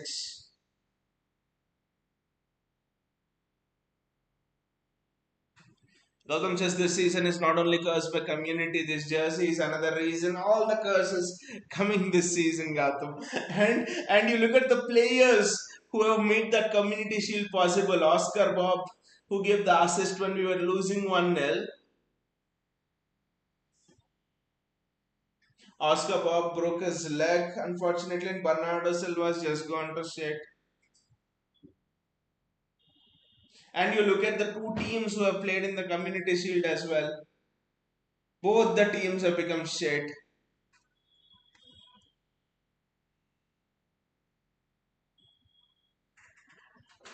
Kovacic and Rico Lewis are coming on. Gautam says, see, he planned subs, he listens to us, but play.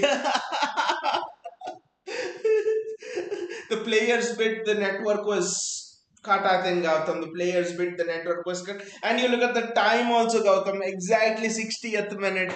He wrote in the comment 60-minute subs, and he's exactly made it on the 60th minute.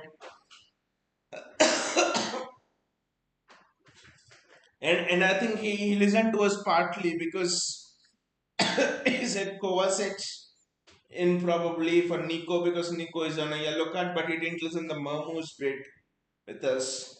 Now Rico Lewis at left back, at right back against Anthony Elanga. Probably this will just be some shit again.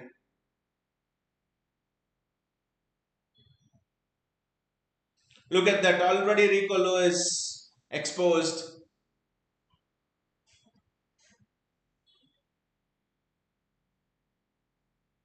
Guardiola as well.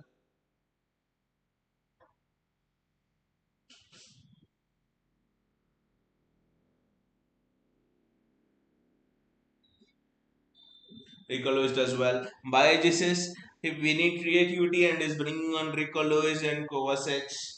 Kovacic I can maybe understand Bayaji because Nico is on a yellow card. I think that's the reason why he's probably bought on Kovacic. But Rico Lewis I'll never understand. But Rico Lewis I'll never understand why he's bought on Rico Lewis. Now the tamasha will start. If I'm not wrong, it's Anthony Elanga versus Rico Lewis, right? I mean, whoever it's Hudson Odoi on one side, Elanga on the other side. I mean, both are pacey. It doesn't. It just doesn't matter whoever it is. It's gonna be a nervy half an hour. And now with Kovacic as well, another problem unlocked. The DM position.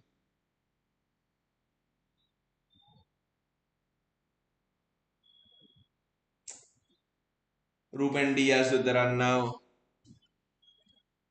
Gautam says KDB and Omar maybe 65 minutes. Let's see. Let's see. KDB and Omar 65 minutes. That would just be fantastic if he does. But like I know Pep, like we know Pep brings him on an 89th minute, 60s. Oh wow! Wow! Wow! Wow! Wow! Gautam, wow! KDB and Omar on the 65th minute, and they are being readied by Pep. They are being readied by Pep now. They're not yet substituted on because there's no break. So let us see the time. It's a counter attack on for Forest. Counter attack for great tackle. I don't know if it's Kushano or whoever it is. Wonderful challenge by Kushano. Wonderful challenge by Kushano. Look at what they're doing to Vladi Kovacic. But what a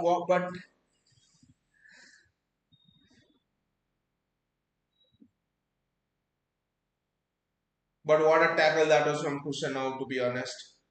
The time, Gautam. Look at the time as well, Bayaji. Look at the time. 65th minute, bring on KDB and Omar. Ormosh, it's almost going to be 65 minutes. 30 more seconds to go. Wow. He listens to us. He listens to us.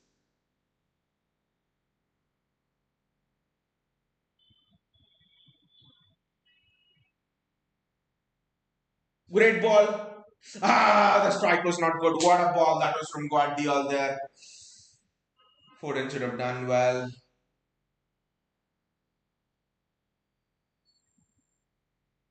Now I'll be very angry with Pep. See, the ball is not going out of play as well. Why Jesus our attacks are excruciatingly slow. Again, it's slow to the power, slow to the power, slow to the power, slow infinite times. That's how slow it is. An insomnia patient will get sleep. Singer attacks, they're so slow.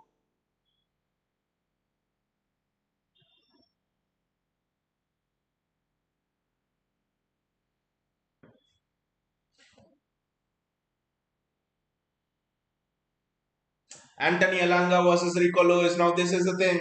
This is the thing. Look at Pusha now rushing back. Ah, our Forest gonna score their first goal. What a save from Edison. What a save from Edison. What a save from Edison. What a save that is from Edison. Through the legs. Through the legs, and what a save that is from Edison. They have been waiting for 4 minutes, and yet the ball's not going out of play. Gautam says, what a save. And the tackle as well before, attack before from Morgan Gibbs White. The tackle as well from Kushanov was brilliant. But the pace of Kushanov to get back is superb. See, this is the problem with Rico Lewis. Now Kushanov is gonna do double. Forrester attacking. Now Forrester attacking. Well held by Edison. The ball is just not going out. Gautam says he's Allison. Savinho. Ah. Savinho gets back to the ball. I don't know how. The ball, in fact, gets him. The ball is not going out. Bloody hell. Bernardo Silva. Now it will go out, I think. Jeremy Doku with his shit. What the fuck? The ball just refuses to go out. Jeremy Doku again. Why is the ball not going out, guys, from the last 4 minutes? The ball just refuses to go out. For Rico Lewis, it instantly went out, but now the ball just refuses to go out. The game, it just seems like the game has opened up a bit. Jeremy Doku. Ah, the ball has gone out now. Good tackle from Nico Williams. Baya just says Josko more creative than Bernardo and Foden. But the save from Edison is just outstanding. The pace with which the ball has come, superb. Kadam says he listens, man. I just will not agree on anything said otherwise. Marmoush comes on, and who goes off? Foden goes off. Savinho Foden going off, and Marmoush. We thought Bernardo would go off, but Marmoush De Bruyne coming on. KDB Foden's place. Yeah, Marmoush makes sense. Marmoush on the left. He listens. Gautam, he definitely listens. I just don't know why it doesn't take away Bernardo. Substitutions for Forest as well. I think this is the right time to hit them because the new players for Forest will come on. Will take a bit of time to get into that defensive setup and grow and all.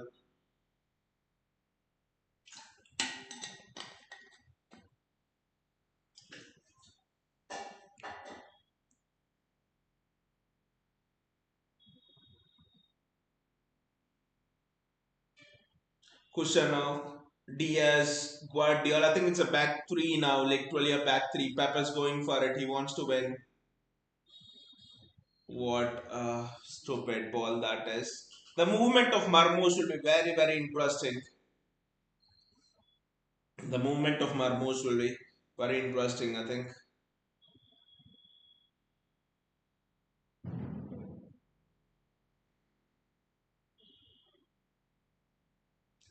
By just Haaland pressing like 100-year-old. Again, by I think 100-year-old can press better than Haaland.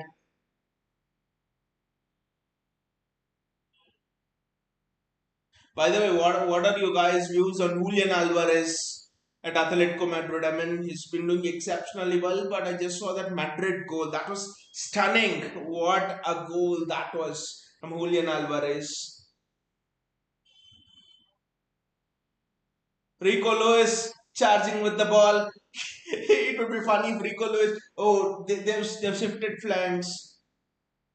I think it's the first time KDB and Marmoush are playing together. Correct me if I'm wrong, but I think KDB and Marmoush are playing together for the first time. And what's iconic is both KDB and Marmoush have come on together as well. Wow. Could this be a special relationship in this match? Marmoush, Kovacic, Kushanov, Bernardo Silva.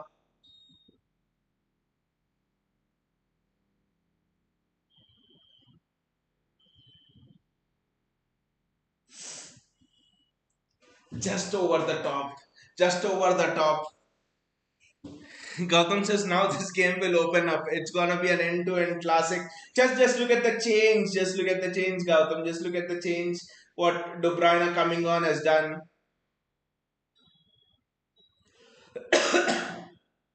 But then why has he shifted Doku to left? Which means are we playing a 4-4-2 essentially? Are we essentially playing a 4-4-2? I don't know. I'll have to observe a bit more, but are we playing a 4-4-2 in possession? I don't know because Doku on the left is surprising. I always thought Omar Marmoush on the left is good.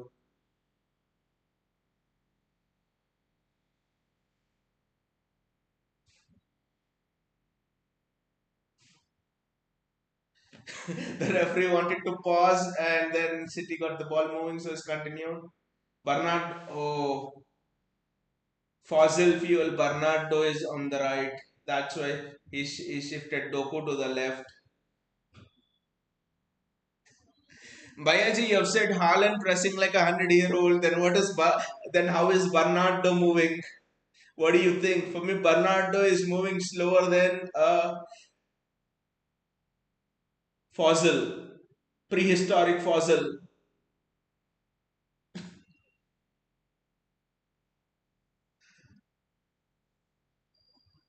City are going for it. City are absolutely going for it.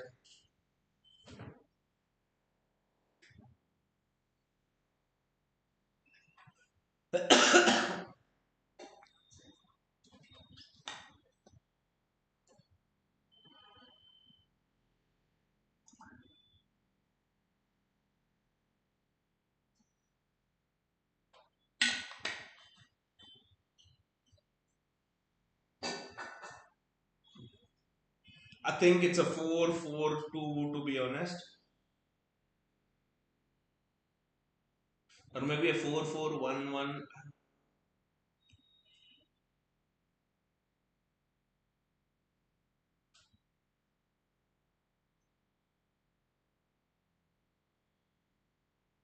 Again, Doku on the left is interesting because it's a right footer and can just cut in.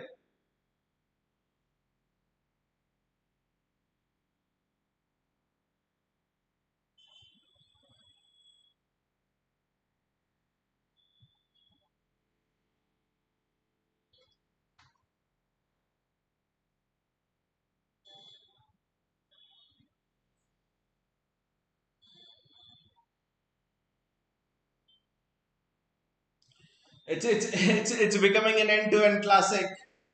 Gautam, it's becoming an end-to-end classic. If we can pass faster.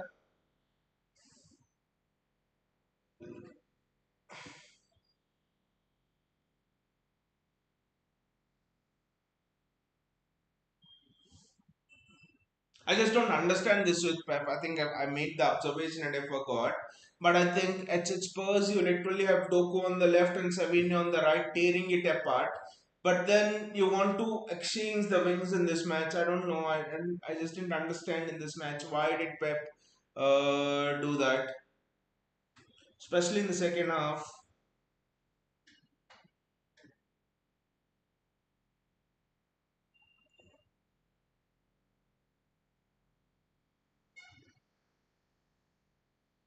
I know in the first half they played on similar wings, but Bernardo Silva with all the space, but the movement of a prehistoric T-Rex dinosaur fossil. Keeps the ball, keeps the ball, keeps the ball. What will you do with the ball, Mr. Bernardo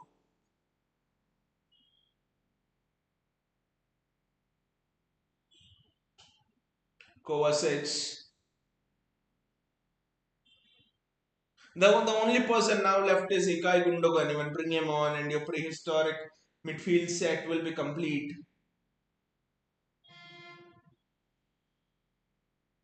It's a free kick.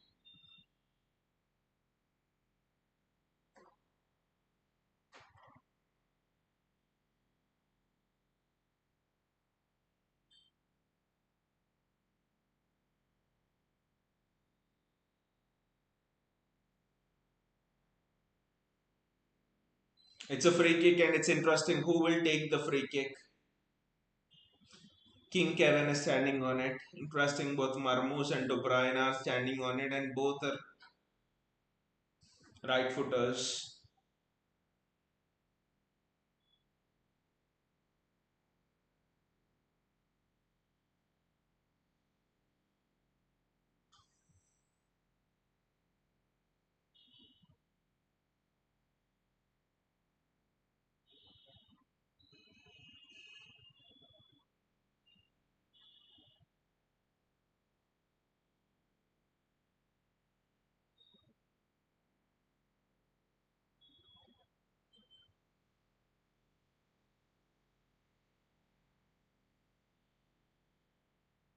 I think it's Kevin De Bruyne with the free kick. Ah, it straight at the keeper. For a moment, I thought it might have just sneaked in, but that's straight at the keeper. Not the best free kick from Kevin.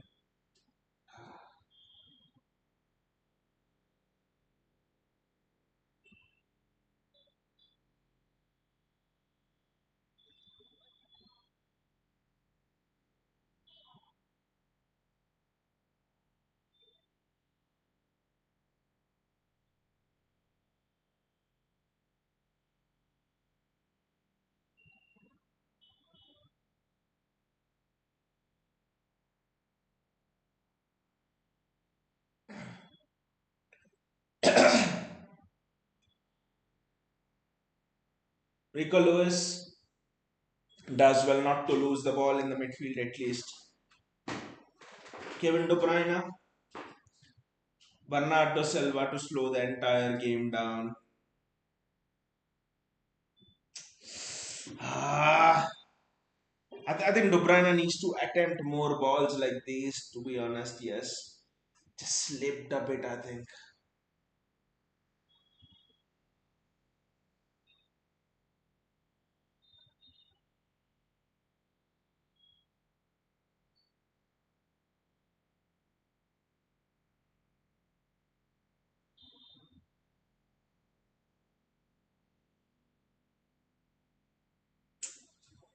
Yes, Forest are looking for a draw, but my worry is we have not even created one chance. We have not even created one bloody chance.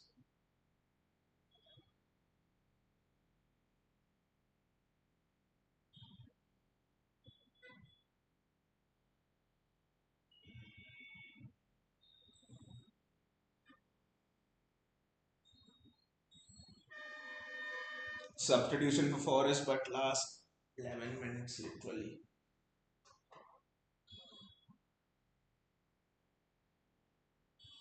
Could it be one of those last minute winners or something like that for us?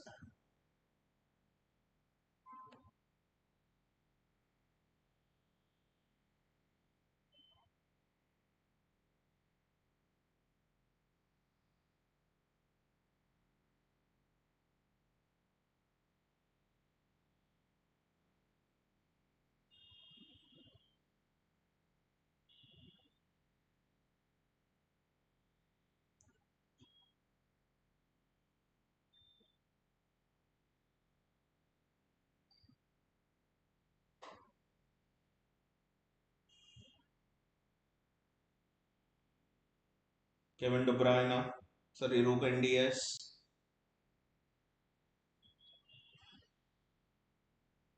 The moment Rico Lewis has come on, it's almost like Josko Guardiol's forward surging runs have ended. It's Rico Lewis moving inside, so it means we have to play a back three.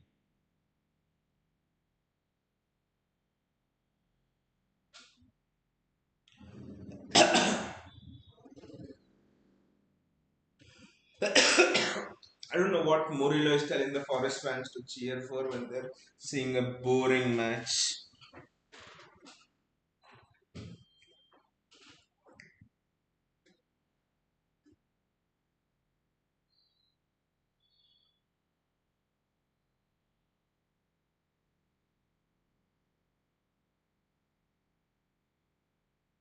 That's a good ball into Jeremy Doku.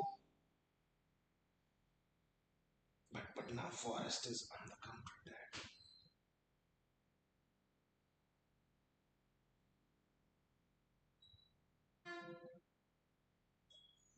I think it's a foul by Jeremy to Omar Marmoush. I think that was foul by Omar. Ah, Marmoush hasn't had a single touch inside the box. I think, if I'm not wrong. So I don't know what that is.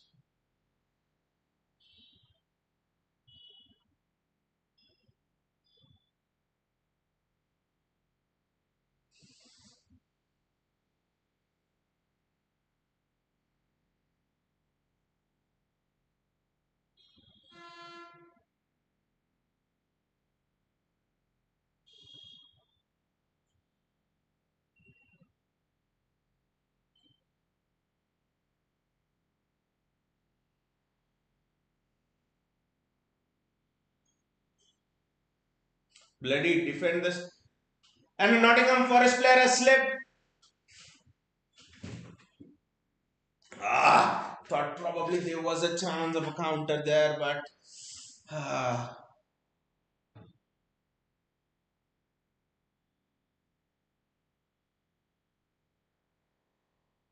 what a great ball in.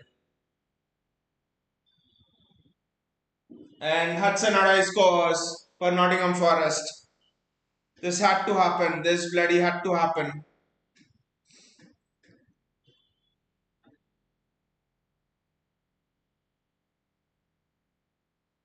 Gautam says they scored. Exactly, they scored. This had to happen.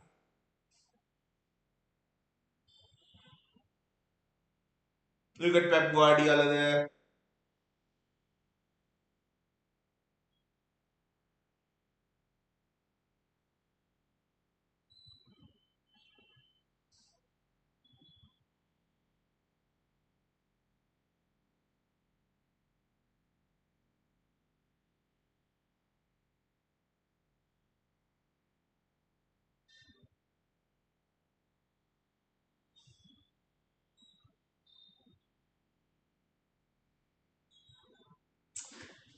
Gautam, that was on Edison, right?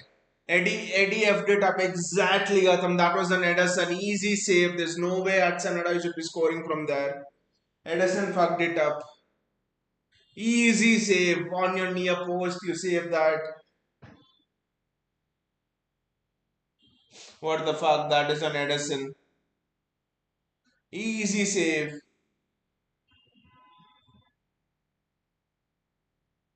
Edison fucked it up.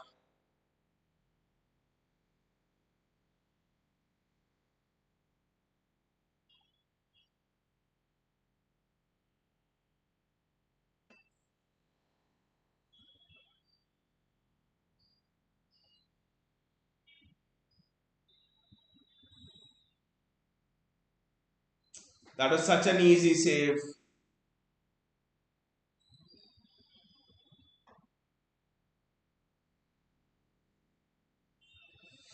Simple goalkeeping mistake.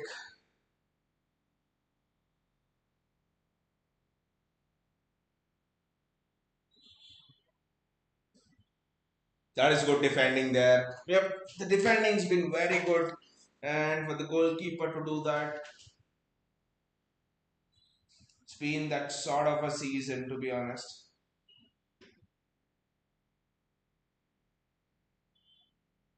Can we score one here?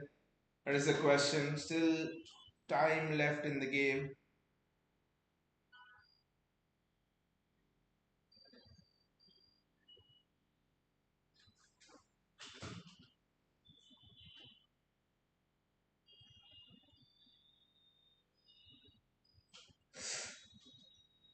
How did we not score that?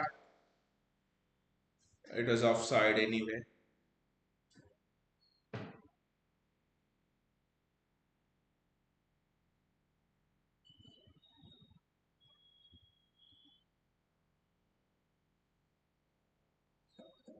How did we not score that?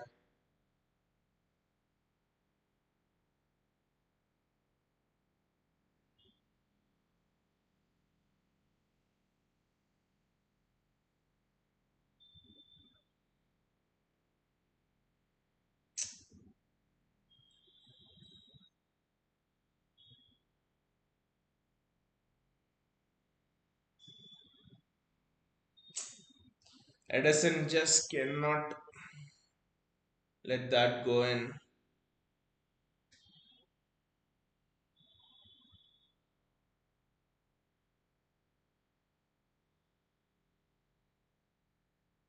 The top four race is like very neck and neck now. I think Forest are just running away from the pack, but it's a top five race, you would say, ideally. Two more spots.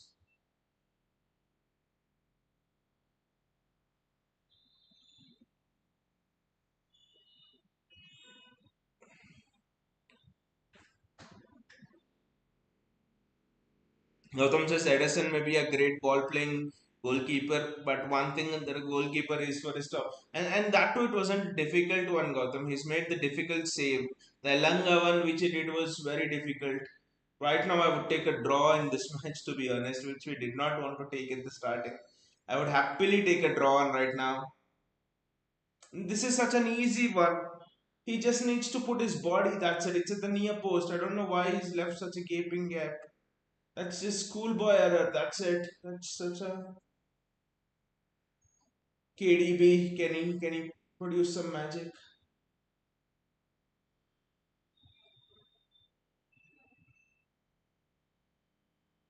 Can KDB produce some magic now?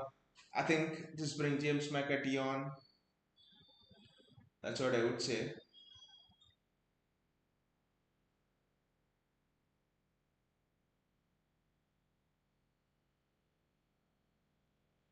Just bring James McAtee on because he'll make those runs into the box.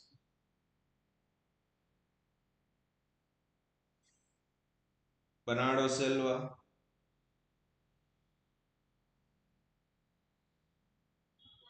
What the fuck was that?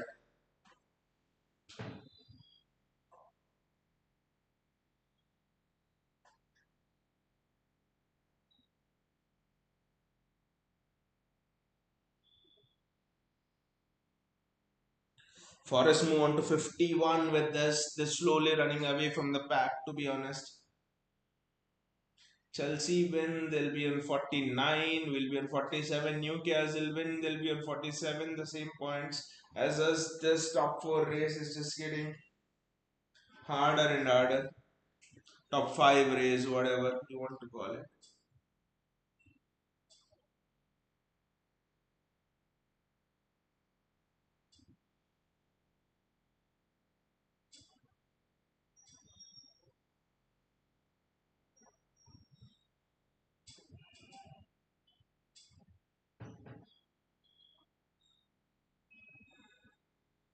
I think it will be at least 5 minutes of added time. Let it be 5 minutes of added time.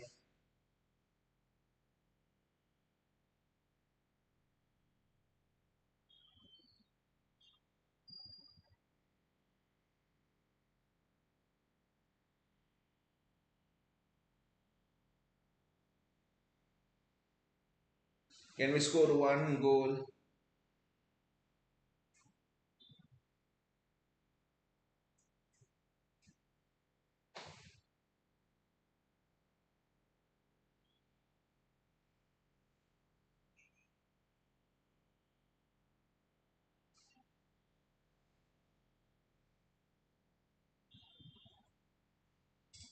Gautam says, I think the game style needs to be changed. Every team is just parking the bus. Exactly. I think Florian words. I mean, KDB is just not. That's a corner for us. But what the fuck will we even get from corners?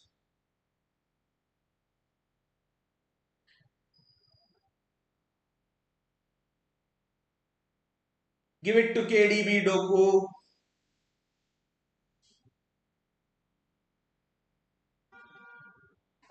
Ah! For a moment, I thought the strike from Kovacic went in. That would have been something else, right? If the strike from Kova just went in. Ah, it wasn't far behind, man. It wasn't far behind.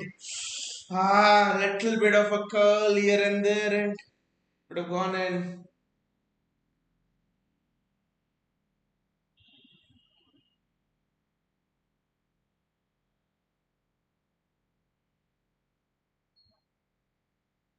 We need a creator for this. We need a creator, and probably I think we'll have a new system next season. We'll have a new system, I think, next season because football's changing. Football's changing. This era of tiki taka, passing positional football, I think, sadly, it's over. I think there needs to be a new system, and Pep, I think, will reinvent a bit more next season. So,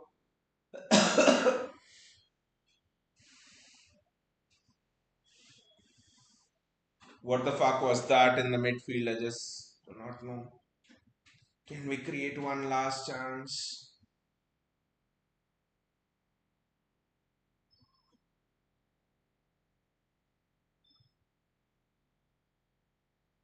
I think it's a corner.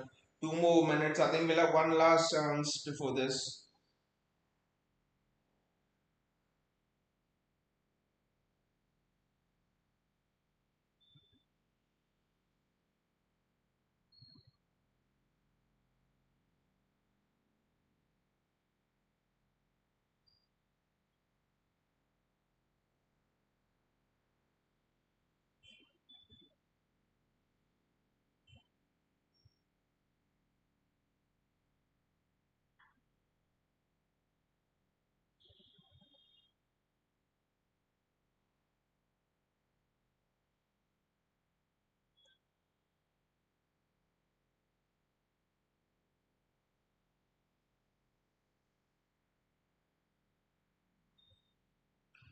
KDB on the ball.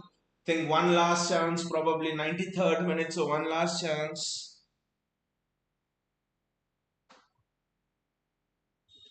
Rico Lewis, Kovacic, off to Bernardo Silva for one last chance. It has to be KDB. Kushanov, Kovacic. Kushanov, bloody give it to KDB.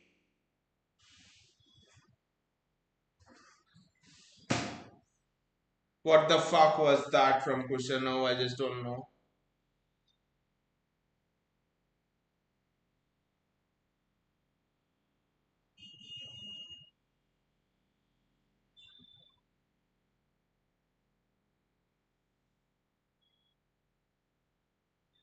I think the game's almost done.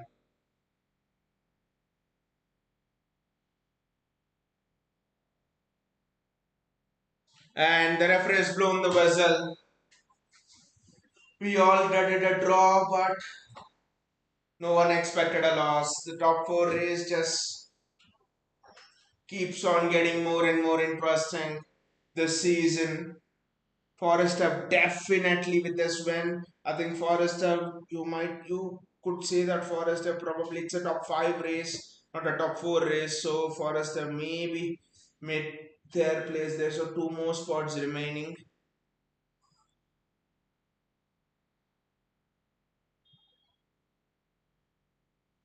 I mean, we were very bad attacking wise, but I think the draw was the fair result. Look at it. We have 47 and they're 51. Chelsea 46. They have Leicester, they'll probably win. Newcastle 44. Newcastle will be interesting.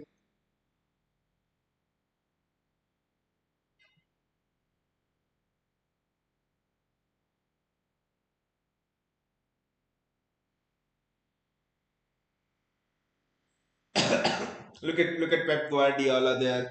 He knows a massive rebuild is on the way. A massive rebuild is bloody on the way. Massive rebuild is actually needed to be honest. Because the style ain't working. That is the problem. The style ain't working. And look at the Forest fans. It's they're just enjoying it on their own ground.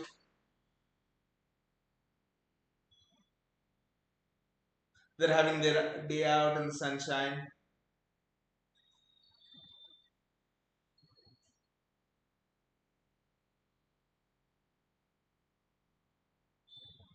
But yeah, this is certainly a draw, certainly a new goalie needed, and I would be surprised if we win at Bournemouth in the FA Cup. I think FA Cup FA Cup is the only chance of silverware, I think, this season. I mean, of course, there's a Club World Cup. Vishal is here. Hey Vishal, how are you doing? Gautam says just ban the jersey, just retire this bloody jersey. Whenever we wear this jersey, we play like shit. I mean, just a bit on these managers. You look at what all of the managers who Spurs have sacked have done. Nuno Espirito Santos has taken Nottingham Forest to third, with Spurs are languishing in 15th, 16th shit. Jose Mourinho is doing very well at Gallet, Fenerbahce or whatever there is almost making them win the league there. So I mean, all of the managers that Antonio Conte is winning the league with Napoli. So you look at it, all of the managers Spurs have sacked are almost leaders this season, and Spurs are languishing at the bottom. Bayaji says we never look like scoring. Not a single clear chance was created. Won't score if we played for another 90 minutes. That's the problem, Bayaji. Exactly, that's the problem. Not a single chance was created. Zero chances created. I mean, so you'll have to look at who are the creators in your midfield engine, and honestly, there are none. Who is the creator over there? Tell me. Bernardo Silva, excellent ball carrier. Phil Foden again is not a creator. Now, of course, I don't expect a CDM in Nico Gonzalez to create. Kovacic is a ball carrier. There are too many ball carriers in this team and zero creators in this team. Absolutely no creators in the engine. I mean, you look at the time from Mancini, to be honest. With Mancini, you had a David Silva in there. Yaya Toure was a creator, and as it came to Pellegrini, KDB was bought in because Yaya Toure's almost left the club. Yaya Toure's time was winding down under Pep Guardiola. With Pellegrini, you had KDB, you had David Silva, you had Yaya Toure. And under Pep Guardiola, you had David Silva, you had KDB, Ikai Gundogan was a creator there. Right now, I mean, all through the last decade and a half, when we have won what 7, 8 Premier League titles, there was always a creator in that engine room. Right now, I see, do not tell me KDB is a creator right now, because this guy is 34, 35 years of age, and I will not criticize him. I'll not criticize KDB because this guy gave up his hamstring for this club to win the treble in the four in a row. I will never forget that. He played that fine, the Champions League final in the treble winning season with a hamstring injury. Which other player would have done that? He played last season, the second half of last season, with a hamstring injury. He blew his hamstring. He sacrificed himself for the club, KDB. So do not tell me KDB is the creator. KDB is 35 years old, is done. Who is the creator? No creator. I mean, the crux of the problem is no creator, and there was no chance we could have addressed it in the transfer window. We addressed the defense problem in the transfer window. We addressed the CDM problem in the transfer window. The creator problem, no, it could not have been addressed in that winter transfer window. So I would say somehow, please get the top five positions. Gautam says, don't wear this jersey in any FA Cup match. We will be bullied against Bournemouth. Baiji says, much better output needed from our wingers. And our wingers are not creators in itself as well, right? Savinho maybe, but is 19 years old. Doku is 22 years old, and Bernardo Silva bloody is playing on the wing. I think creativity under Pep Guardiola, even if you look back in his teams, has always come from the midfield or the CDM. So I do not expect a Doku to be a creator. Doku is a dribbler, head on 1-to-1. I mean, he goes at people 1-to-1. So we need to buy Florian Wirtz. I mean, the situation with this club is your defense is good. The goalkeeping situation, yes, you can buy a new goalkeeper.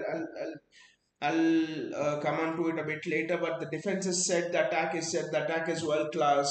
You put Oscar Bob in it, and the attack is world class. The midfield is not there. The midfield is not there. Bayaji says, and Pep still thinking about keeping lots of oldies. I mean, I don't know, Bayaji. Maybe I thought today, maybe at the 85th minute, 86th minute, Pep should have just gone for it after Forest scored, and he should have bought on Gundogan in that attacking midfield role. I don't know why he didn't do that and he persisted with Bernardo Silva. I thought I thought the right option was keep Savinho on, bring Gundogan in place of Bernardo Silva. I think Pep did a mistake by keeping Bernardo Silva on. I don't know what this obsession with Bernardo Silva is. Gautam says, well, a news came yesterday that Pep is interested in Camavinga. Yes, Florian Wirtz and Camavinga were the two names mentioned, and they say it's a bit of a reputed journalist, but I don't know. But uh, what we know is Pep is looking for a box-to-box midfielder. Now that could be Edison, that could be Camavinga. Edison from Atlanta, not already. Edison from Atlanta, it could be Camavinga. Or do not show me the highlights. I fucking don't want to see it now. The fuck out. I'll just close the match now. I do not want to see this. So I think Camavinga, Edison from Atlanta, and Samuel Ricky. I think these are the three players who are being mentioned heavily. I think what they're saying is it might be Samuel Ricky or Camavinga because Edison seems difficult. That's the news. Bayaji says, how could someone like Pep, fond of midfielders, not foresee our aging midfield without any creativity? And the worst thing is, the board asked him to buy. The board asked him to buy, and he probably said and he actually said no. And he actually said no. And also another thing that is actually you know swept under the carpet is another thing that is actually swept under the carpet is lack of Rodri. Rodri used to receive the ball and Rodri used to give those diagonal passes. Rodri gets the ball, Rodri gives the diagonal ball to our winger, and then the winger crosses it early on. It's a three pass goal, something like that. And the second thing I did not understand today is why didn't Pep Guardiola bring on Jack Grealish? Do you guys have any answers? Why did Pep Guardiola not bring on Jack Grealish today? Jack Grealish has been your best player against Leighton Orient. Jack Grealish has been one of your best players against what was that team? Plymouth Argyle.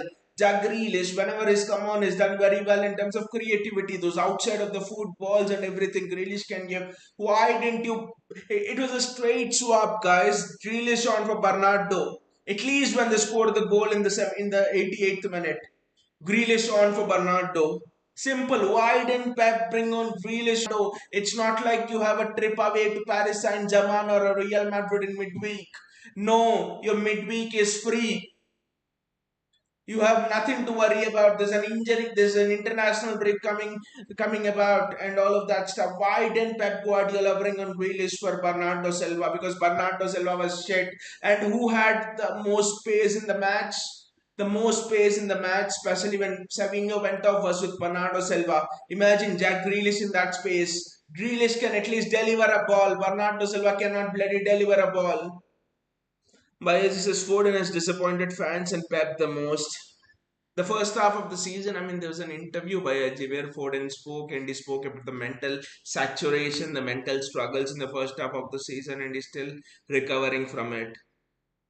Gautam says Jack was not sober after drinking gallons of alcohol last week. Yeah, Gautam, I heard that Pep was also asked a question about that, and Pep said, I want Jack Grealish performing on the pitch. It seems Jack Grealish went to a pub and he sponsored drinks for everyone in the pub.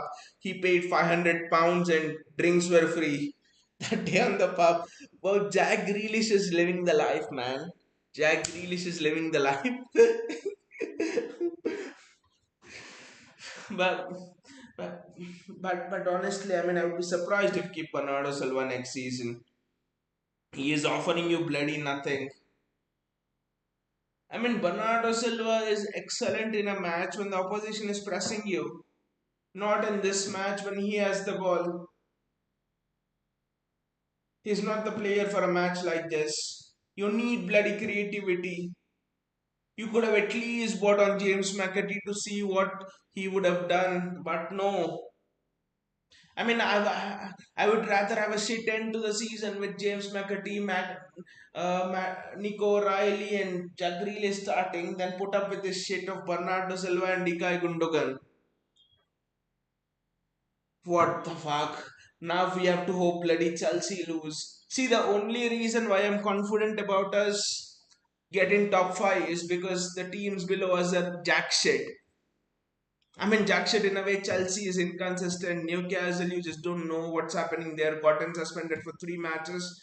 So, if you suppose the teams challenging you for the top Champions League spots were Liverpool, for example, under Klopp and stuff like that, then I think it would be very difficult. But right now, just because the teams are inconsistent below us, I mean, you just imagine Newcastle having their best season and us having our worst season, and we are still ahead of them. Chelsea is the same thing. Just imagine how shit they are. Gautam says Grealish is a good player only if he had work ethics. He would have been great. The last two matches he was fantastic against Plymouth Argyle and this one against Leighton Orient. But then I just don't know what it is with Jack Grealish. I mean, again, one more weekend done, right, guys? How many weekends like this season just been done? Hope that India win the Champions Trophy. Yes, tomorrow. Please, there'll be some relief. Anyway, guys, see you all and thank you for joining in for what has been a haram ball, I would say. It was exactly like that match against Inter early on in the group stage this season. It was pure haram ball, and it was just. I mean, I would blame us, lack of creativity and nothing. But this will be an exciting end to the season because we're fighting for top five. I mean, UEFA confirmed that English clubs are ahead, so I think five places in England will get the Champions League this season. So we're fighting for top five essentially. Anyway, guys, see you all and take care and enjoy the weekend. Although, however difficult it might be, switch out from social media and stuff.